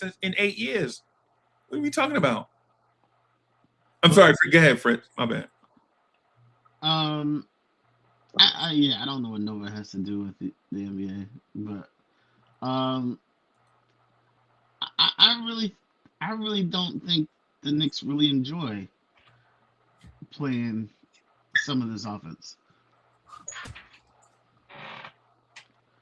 And it bothers me the way that he uses Cat. I can see why Cat may not enjoy it, because that constant having Cat drive the ball, I think for his body type, I don't think they really should play him like that. I don't think it doesn't look enjoyable, and I'm not sure he enjoys it, because you're asking him to do something uncomfortable over and over and over in a game. He's not getting the calls. Right. I think, let me point out what one of the things I'm gonna point out is this. In the Golden State game, towards the end of the game, when Mike Brown played OG Anunoby at the 5, right? Chat. Yes, if you're a well-versed, smart Knicks fan, and understand what Mike Brown is doing, Mike Brown subbed out Cat and had OG Anunoby play the 5, right, against Golden State late in the game. Whether it's because Golden State took out Quentin Post and Draymond was playing the 5, or whether he just wanted to try something new, whether Golden State were super small, so the Knicks went super small, whatever the reason, OG Anunoby played significant minutes, right? Played significant minutes at the 5. And his offense was the same. OG Anunoby was driving the rim from the 5 position against Golden State, and you saw it. Now, it looked different because OG Anunoby was dunking and attacking the rim and was not falling all over the floor. Right? So it had a different look to it, but it was the same thing. The adjustment that was made was not the system, but the personnel. Right? Mm-hmm. So if you watch the game, your eyes told you that OG Anunoby was the biggest Knick on the floor at 6'7", 240. Your eyes were telling you that. You can't deny that. These are facts, right? You can't say, no, OG didn't play the 5, even though he was under the rim on defense and he was in that cat position setting screens up top on offense. He wasn't playing the 5. Well, who's playing the 5? Deuce. Right? So we can't deny like that part of it, right? The thing is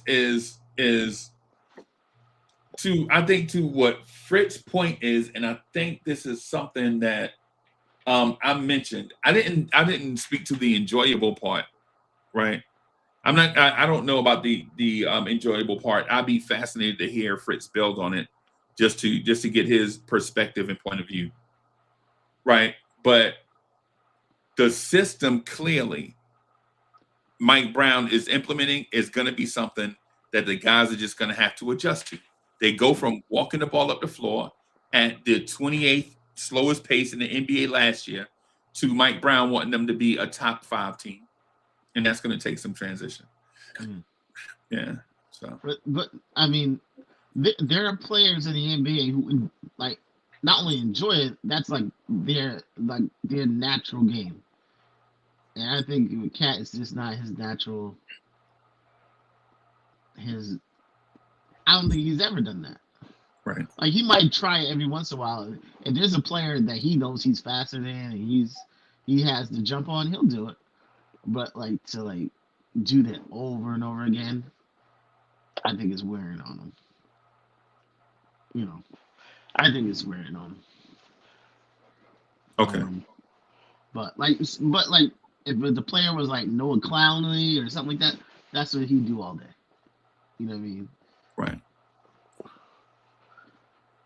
So I'm at the beginning point. I'm at the beginning point of your. Okay. So like everybody's saying, Cat looks disengaged. Cat isn't putting up these numbers. I just don't think he enjoys it. I don't think he likes that style of play. I think Cat is. I'm not too great with the. Like he's straight taking little jump shots. I think he's straight put him in the post, give him a little turnaround. I think that's what he's kind of cool with. But you saying, hey, I'm gonna drive. I'm gonna take these big boats, and I'm gonna trudge through the lane every time, and they're gonna smack me all the way through the lane.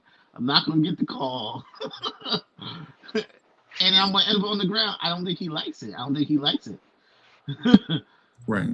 All right. So let me do this real quick because I got a point to, or not a point, but I have a question for your point. And I just want to keep your point on the floor, just real quick. I just want to stay right there, but I got to do the super chat for Paris Duggar because Paris Duggar is adding something to the conversation from afar, and I appreciate that. Paris Duggar, thank you for adding something to the conversation from afar. I appreciate this. This makes me laugh, right? And this is enjoyable is probably a better term. Paris Duggar says, did we see championship traits in December? Just saying. December was the only time we seen them play in high leverage situations. To me, December nor January mean much. Hey, agreed. Agreed. Agreed. What I'm saying to you, though, is in order for us to be successful in the playoffs, those championship traits have to be developed before then. Before then, they have to be, I'm talking about the playoffs, right? The championship DNA and carrying yourself like a champion, right? You want to carry yourself like a champion and then have that be implemented like it's a process. And I don't want to back off the point because right now the Knicks don't look like a championship team. They don't carry themselves like, walk like, talk like, speak like, act like a champion. Right? But if that develops before the playoffs, man, I'm with you 100% on your point. Fritz, to your point though,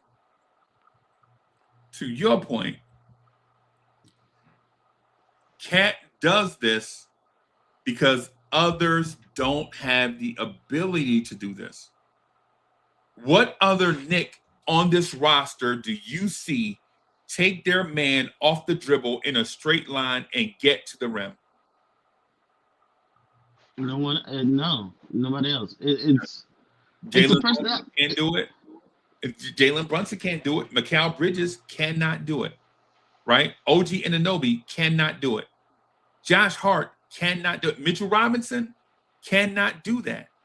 Deuce McBride cannot do that.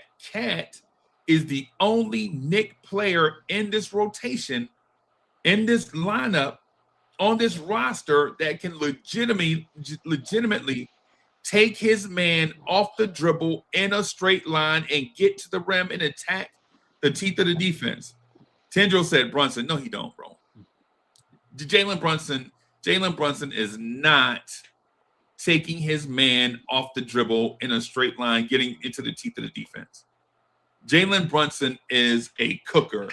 Jalen Brunson has a move, a pivot on top of the pivot, a pivot on top of the pivot on top of the pivot.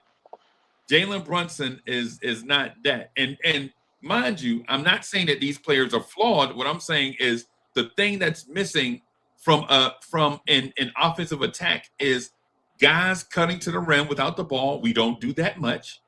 And guys getting into the teeth of the defense off the dribble in a straight line to collapse the defense. We don't do that. Right? Cat is the only one. He can do that. Right?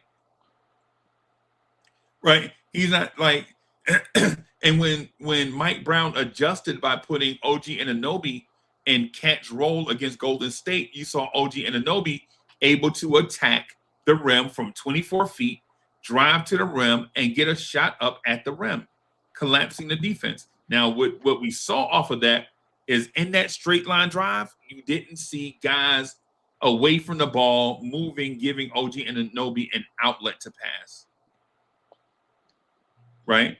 When OG collapsed the defense, guys were not relocating or moving away from the rim. And when I say moving away from the rim, what I mean is away from the rim, they're making a move towards the rim, right? They're away and attack the rim. So before OG gets to the rim, he can bounce pass and lay up or give it to somebody for a little mid-range, a little chippy or whatever, right? So when we see Cat do it, and I know people are like, man, why is Cat is like the garbage truck coming down the street, man, on the such and such. Cat's the only player on the roster that at 24 feet can take his man to the rim and get a productive shot at the rim on a consistent basis in a straight line. How often do you see Jalen Brunson's dreads and braids swinging all over the place because of the pivot this, move back? Jalen Brunson, fantastic footwork, all that stuff. We know Jalen Brunson has fantastic footwork. We know Jalen Brunson is elite at penetrating a defense. It's the reason why we labeled his move the Brunson burner, because he can get into his bag anytime he wants. But it's not a 2 or 3 second play. That is dribble, pump fake, whatever. Yeah, Keith Turner disagree. So what? Keep trying to disagree, man. So what? Hey, listen, man. Y'all ain't gonna hit me up with stupidness. I see y'all in the chat. Like y'all ain't get ready to get me to fall for the banana in the tailpipe, like with this stupidness. Jalen Brunson is not John Morant. Go ahead and say that Jalen Brunson is De'Aaron Fox, so I can start putting people in timeout for being stupid. Somebody, please tell me that Jalen Brunson is an athletic blur like John Morant, so that we can start kicking people out of here for being dumb. Jalen Brunson is not John Morant. Jalen Brunson is not De'Aaron Fox. Jalen Brunson is not Tyrese Maxey. Jalen Brunson is not taking people off the dribble in a straight line getting to the rim. Right? Like, what are we even talking about? Like, Fritz, when's the last time you saw Jalen Brunson legitimately take off in a burst of speed and beat a defender to the rim from 25 feet? He doesn't. He's shifty. He all over the place on the inside. It's not. You need somebody who's just gonna go straight. No. Only right. Josh. Only Josh in transition. Yeah. Right. Right. But transition is a different thing though, because in transition, in an odd man rush, anybody can basically do that. We're referencing like half court, like because Cat is not taking guys, and Cat's not doing that in transition. What I'm saying is how we criticize Cat for taking his man off the dribble, and then when I say nobody else can do it, then we're like refuting this fact that Jalen Brunson overnight turned into. No, like Cat does it. It just doesn't look comfortable. I think that's why he doesn't like it, and I think that's going to be a struggle. Maybe. Do you think if they change a little bit of personnel, if they got somebody in to line up next to Cat who could do that, it would help out? Yeah, I think the whole point that I'm getting at is like we criticize one guy for doing one thing, and then when the other guys don't do it, we give them a pass. Mm-hmm. Right? Like why is it Mikal Bridges driving to the rim? He's a wing, right? He don't Mikal Bridges is an elite wing player. Right? He's an elite wing player. Why can't Mikal Bridges is athletic, bro? Like, why is Mikal Bridges not taking people off the dribble, getting to the rim for layups and dunks? Because he's Mr. All 82. Yeah, well, that's because he don't want that contact. But yeah, I'm kind of frustrated. I'm kind of frustrated with him, but yeah, I would love to see more cutting. And yeah, right. Yeah. I think Cat gets a little bit too much heat. He gets too much heat. I think they'll figure it out.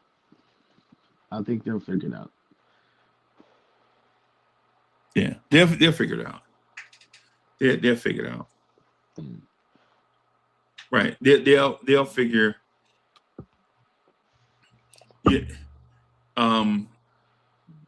So yeah, I see a lot of things in the chat, like people legit, like I don't think the chat understands English.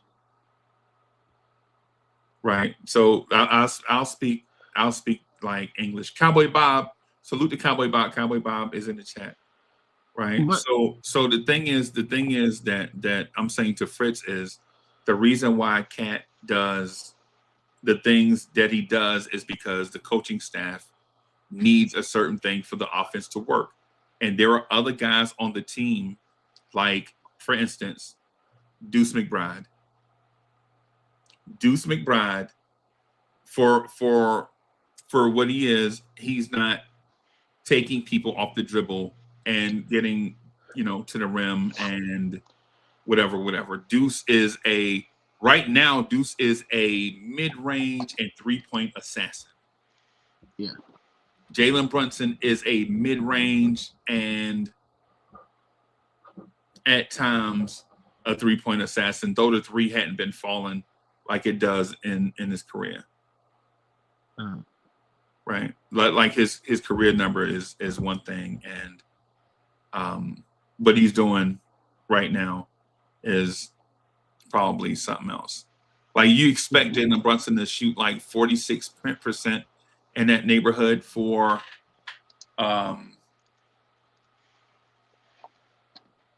from three on spot ups, but we don't have guys that create those spot up looks for JB like we should. But that's the coach's fault. That's the coach's fault. Right? The coaches, and not saying that's the coach's choice. That's not the coach's fault. That's the coach's choice. Mike Brown doesn't make the game easy for anyone that is a 2-point scorer. Like if you're a cat and you can get shots around the rim easy, then why not draw up stuff to get shots around the rim easy? Especially when you're down. Especially when you're down, right? I think it's Fritz, you remember the Miami series from 3 years ago? Remember that? Do you remember that stupid play that Eric Spoelstra ran with Kevin Love? Where Kevin Love was at the top of the key, and they ran a rub screen out the corner to get R.J. Barrett onto Jimmy Butler, and Jimmy Butler just stopped in front of the rim and pinned R.J. under the rim, and they just kept passing it to Jimmy Butler under the rim, and Jimmy Butler would either score or go to the free throw line. You remember free throw lines? Yeah, Jimmy's, yeah. And to assume that an NBA coach can't do that for OG Anunoby, Mitchell Robinson, or Cat is, to me, it's beyond reckoning. It's even beyond thinking about. I can't understand it.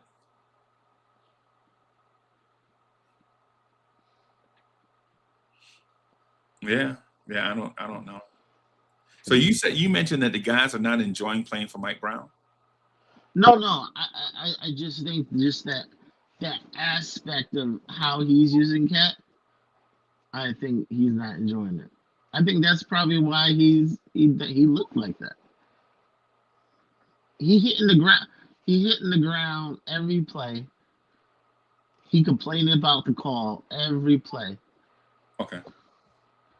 Like, he don't enjoy this. If he was living at the line, I think he'd be okay with it.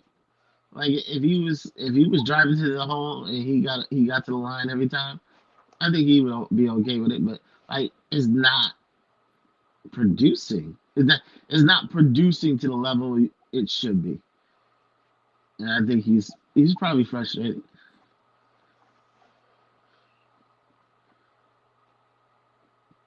If he had an Embiid whistle, you know how Embiid is. Whenever Embiid goes up, he gets a call. Like if he had an Embiid whistle, I think he would be loving it. But I think he don't see the result from it. He's probably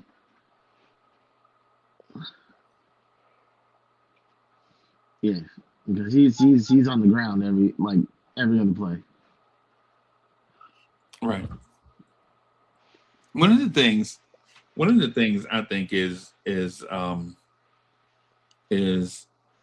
a false narrative is that you can compare Embiid and Cat, or Embiid, Jokic, and Cat, right? Or Embiid, Wemby, Cat, and Jokic.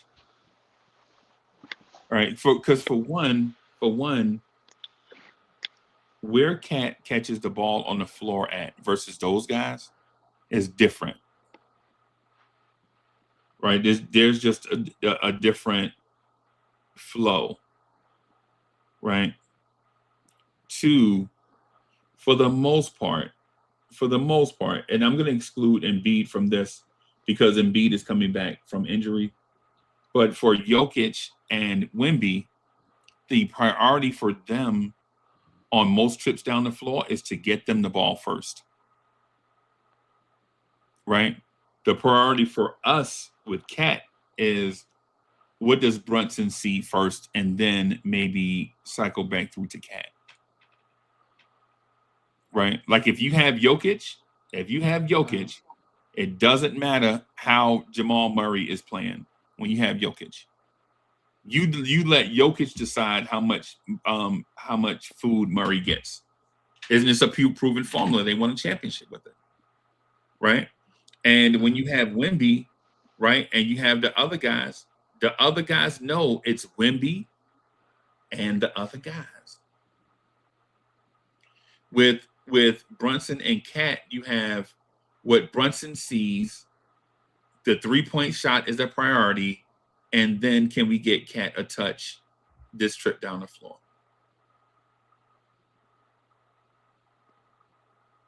Right? And so the thing is things are different if Cat catches the ball in the Embiid spot, like maybe a foot or two off the box in any direction. A foot or two off the box in any direction. If Cat was catching the ball there, if we had guys throwing entry passes there, as opposed to Cat and Mitchell Robinson screening up high at 35 feet and then have to roll roll 35 feet to the rim against a set defense, or in Cat's case, spacing 15 to 20 feet away from Brunson and hope the defense doesn't rotate. Right, because think about these players are different. With Mitchell Robinson coming to set the screen up high at 35 feet, you know he's not going to get touched. He's not going to, once he sets the screen, he's no longer involved in the play. Right, because Mitchell Robinson is not going to shoot it from 18 feet. He's not going to dribble from 20 feet. Right, and by the time he travels 35 feet towards the rim, the defense is already recovered. Tori B, thank you for the generous contribution. Tori B says, we've seen great already. That cup run and win was championship level basketball. Where did it go and how do we get it back? We see the problems. What are the solutions? That's one of those things that I think Fritz was alluding to with the certain things have become a job or work. All right, certain things have become like a job or work. It's like a grind, and it's not enjoyable. Fritz, but to your point about the Embiid or Jokic thing, Jokic gets the ball in a certain place on the floor, and he at least gets to touch and make a decision before he passes the ball to someone else or gets the ball back. Mm-hmm. And the Knicks half court offense, I don't think it's the same. I don't think the priorities are the same. The priority to me, from what I've seen this year, is Jalen Brunson's going to take the most shots, and we lean heavily on 3-point shooting and transition offense. And so where does that leave you with the traditional big man that can score around the rim and has a pretty good mid-range and 3-point shot? Where does that leave Cat? Nowhere, in my opinion. Mm-hmm. Mike Brown wants to get up at, on average, 10 3-pointers per quarter, on average.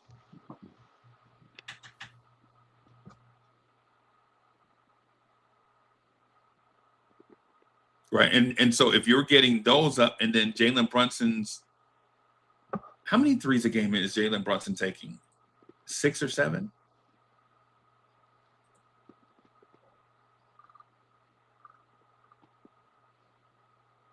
Jalen Brunson's taking 7.7 threes per game.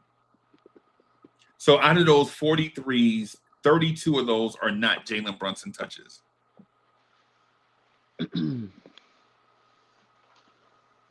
Wow.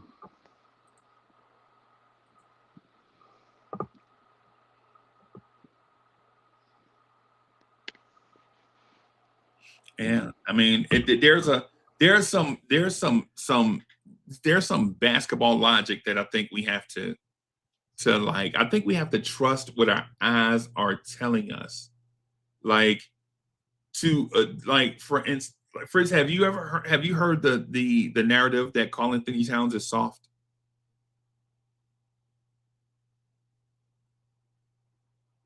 Oh, could you repeat that?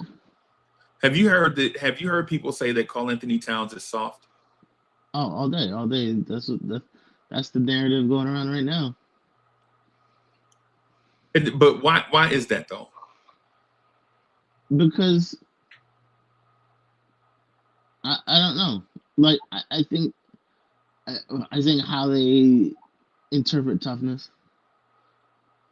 how they perceive toughness. So what's the Knicks' perception of toughness? How the normal thing, these people were talking about that.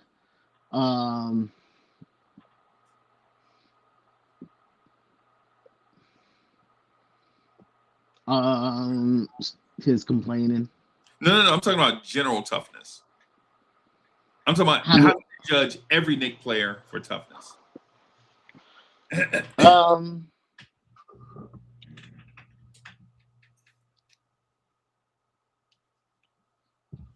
I don't perceive it how as like most people. Like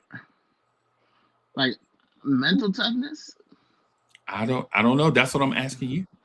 I think people like physical toughness and they call it mental toughness. I don't know. I don't think mental toughness is something that is not, I don't think it's as obvious as people say this. But, okay. Right, because the thing is the reason why I'm asking the question is so I can know what it is, because I don't Fritz, you ever called a man soft to his face? Yes. You know what come with that, right? Most times. Most times. No. You're challenging that person. You're in a sense essentially challenging them on their manhood. Hey man, when you call somebody soft to their face, you are inviting them to smash you edges. To show you. Show me what you like. Show me. Right. So like a lot of these people talk this, but like, yeah, don't do that. Right. So the thing is, like, when I hear like the softness thing, I already know. Like, I feel like the softness thing is a moving target. Like, we called Evan Fournier soft, but we don't call Mikal Bridges soft. Right? Like, if the soft, and I'm not calling Mikal Bridges soft. I don't think Mikal Bridges is soft. I think Mikal Bridges is a Evan Fournier sized NBA player that does not embrace contact. Yeah. Right? Evan Fournier played a finesse game, didn't embrace contact, but would fight you. Right? You remember how they had to split him and Kevin Durant up during the FIFA games? Yeah. And so we called Evan Fournier soft, but we don't call Mikal Bridges soft, which makes me think it's either I don't clearly understand what toughness is, or I don't understand what being soft is. Either way, or the soft thing is what people say when they don't have a legitimate way to critique someone's game, and so they just say soft. Yeah. Like I like Steph Curry. Would you call Steph Curry soft? No, like Steph Curry is not soft. You didn't let me answer. You didn't. Oh, was that rhetorical? No, but I'm just saying, like, no. Was it rhetorical? Was it rhetorical? It's kind of, yeah, it was rhetorical. Oh, okay. But basically, if you say somebody's soft, is it the contact they don't like? Because like Steph Curry, I would say is probably one of the toughest players in the league, because when you challenge him, he'll take the challenge every time. Like, he'll take the challenge every time. So that's not soft. It's not a physical thing. It's someone who takes the challenge. I think is a tough player. And it has nothing to do with like physical toughness. It's about accepting the challenge.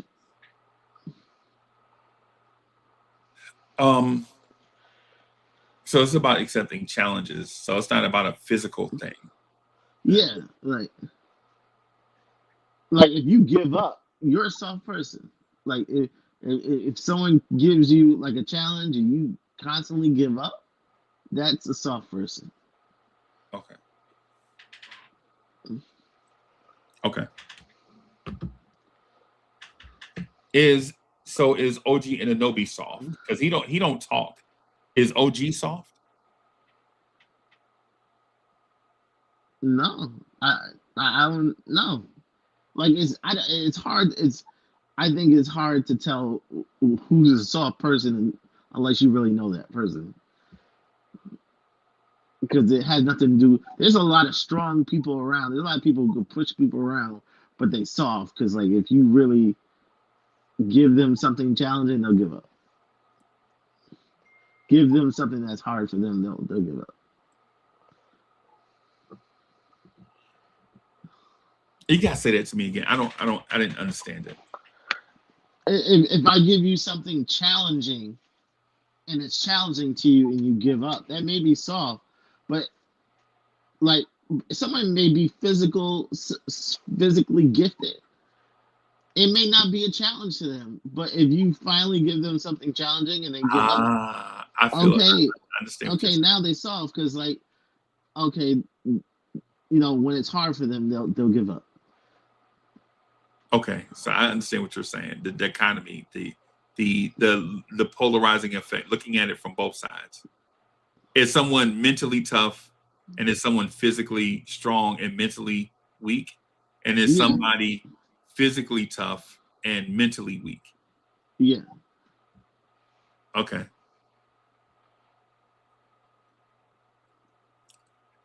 So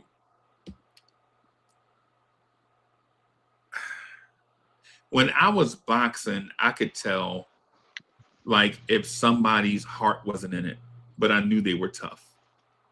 Like in order to do a certain, like in order to box, in order to like legitimately, in order for you to allow somebody to punch you in the face for 30 minutes straight, you're not a soft person.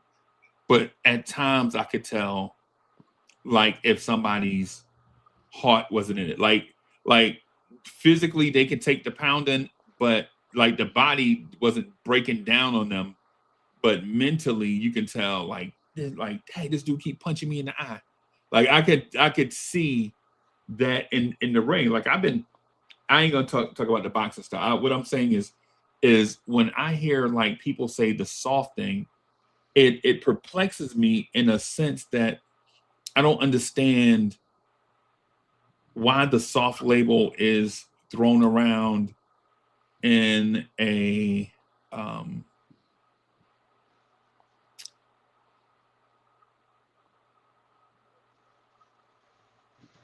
I don't understand it. Like with Cat, how can you average 13 rebounds a game in the NBA and be called soft? Like, do you legitimately see what rebounders have to go through in order to grab rebounds? And how do you call them soft? And then you see a ball handling, foul drawing, foul baiting guy get touched on a shot and then call him tough. Now, the one person I'm talking about is SGA. I'm talking about SGA. Like, how is SGA tough? Like, he's a point guard, always handling the ball, doesn't do the NBA dirty work, right? Shoots the ball all the time, goes to the rim every time he's touched. You know, he acts like he got shot in the John Wayne movie, and then we call him tough.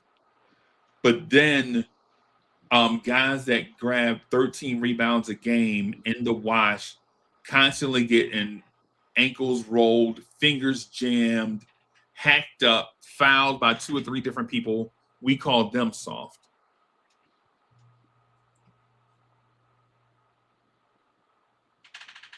I don't understand it.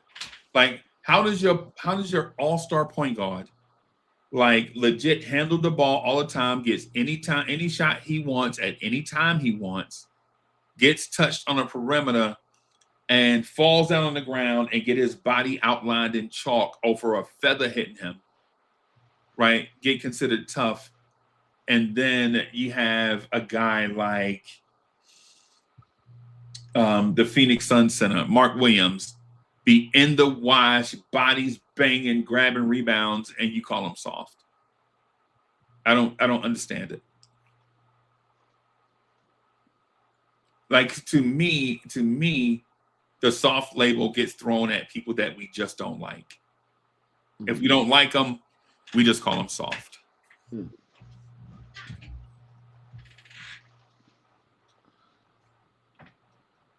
Yeah, it's just one of those. It's just one of those things. People want to be able to like throw labels around. Right. Yeah. Right. It's like, I'm sorry. Go ahead, bro.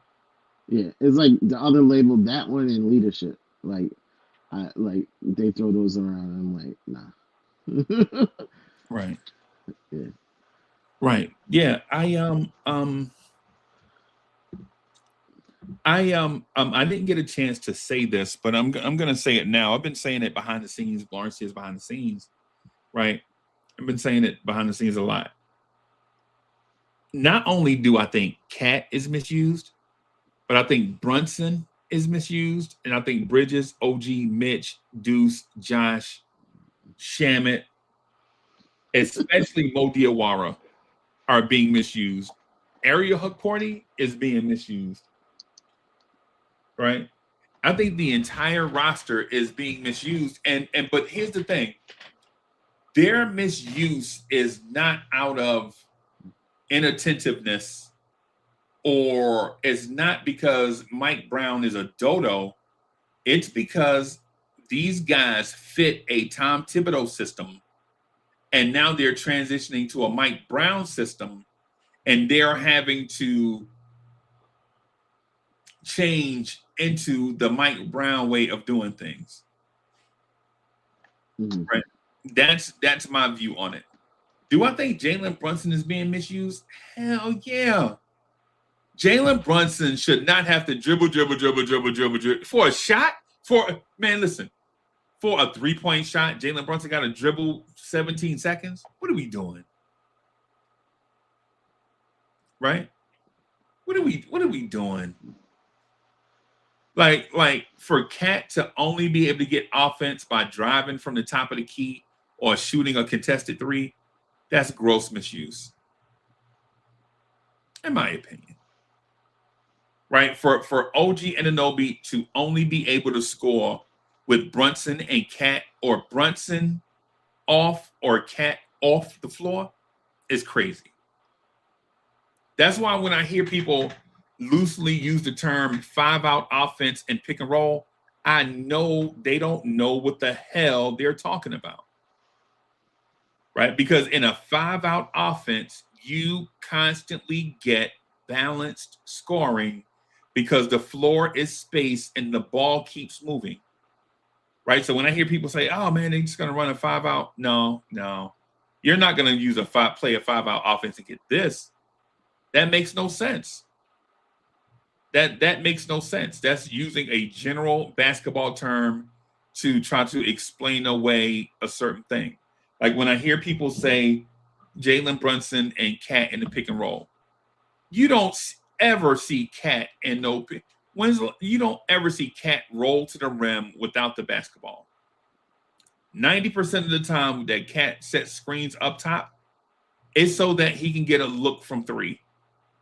Or so that he can screen away for another person that's coming to the basketball. Karl-Anthony Towns is not Mitchell Robinson, right? 99% of the time you see Jalen Brunson and Mitchell Robinson do a pick and roll, you see Mitch roll to the rim with pacing. Sometimes he rolls hard. Sometimes he rolls soft with the mindset that he may have to recover and reset a screen for Jalen Brunson. Right? But they know how they want to run it. Right? And so I say that to say the OG Anunoby and Mikal Bridges misuse in the offense. Like if we were running a truly 5-out offense, you would see Mikal Bridges cut more to the rim and be at the rim to replace somebody that cut to that spot before him and pop back out to the perimeter. And 5-out systems and systems that want to get 5 offensive players involved. In an offensive system that wants to get 5 offensive players involved in an offensive play, you'll see guys replace each other. You'll see Jalen Brunson screening at the rim and being at the rim. And you're like, why is Jalen there? That's because that's what the offense calls for, right? Screen away, replace a guy, another guy cuts away, creates a gap, right? The defense reacts. Jalen Brunson is open under the rim by himself. If not, he pops back up. And the same thing for everybody. It's the same thing for everybody in a 5-out offensive system, right? When you got to have 5 guys intent in this offensive system that are offensive players. Any holding of the basketball eliminates the 5-out philosophy. 5 guys that can dribble, pass, and shoot. 5 guys that can play all 5 spots on the floor.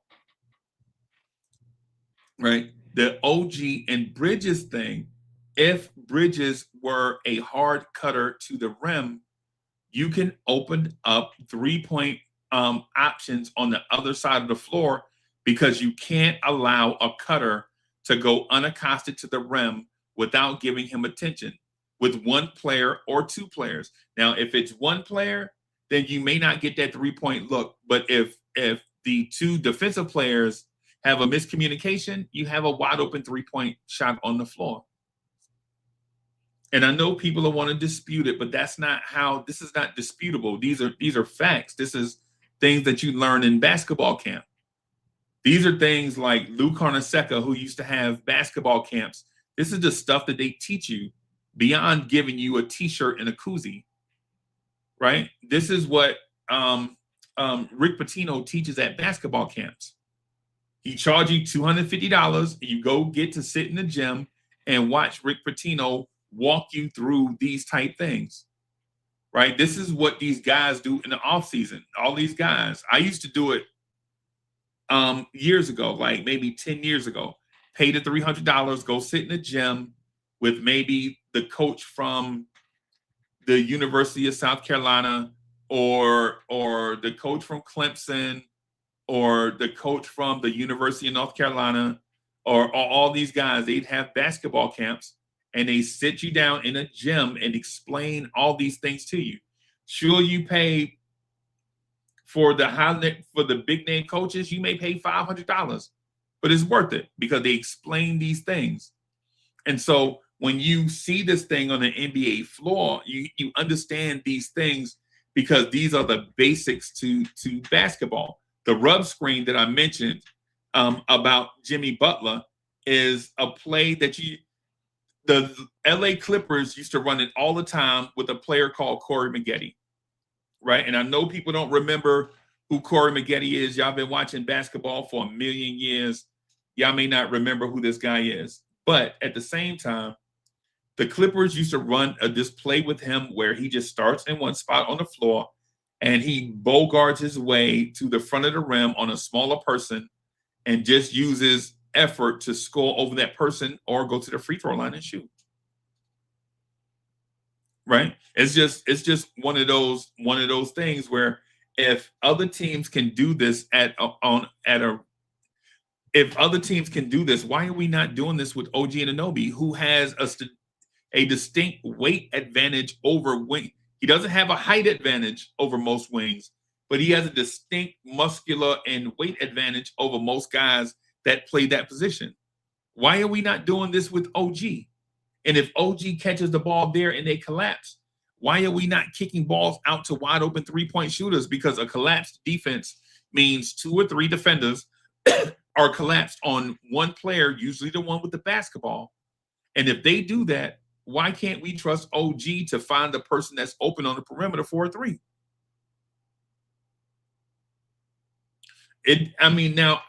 Listen, it makes sense in my mind that if you're an NBA head coach with all these years of experience, why are you not exploring things that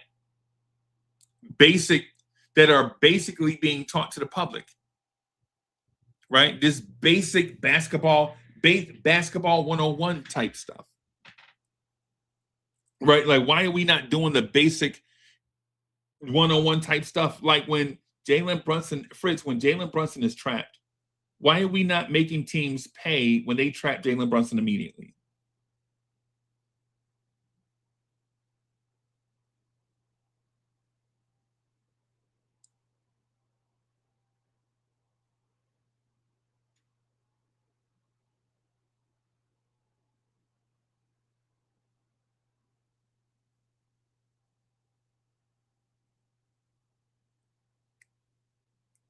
Fritz might have dipped out. Fritz, you dipped out?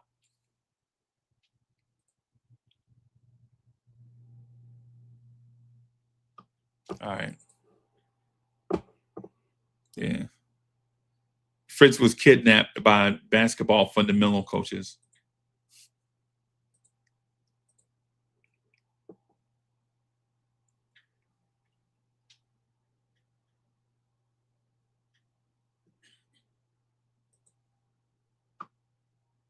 Bodega Wi-Fi says Bridges ripping the ball from Brown in the playoffs wasn't soft. Yeah, man. I think, yeah.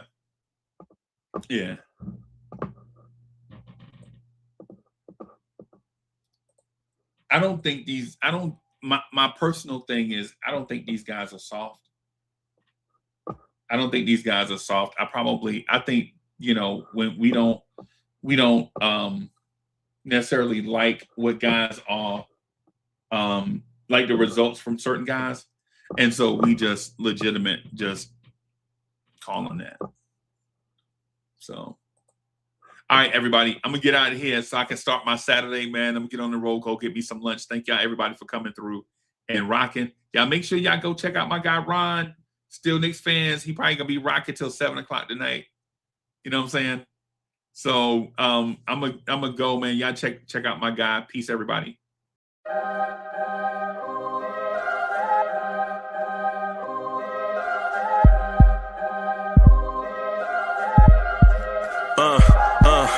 I rank where the view is nothing less than phenomenal for how I express and project from my abdominal. The only view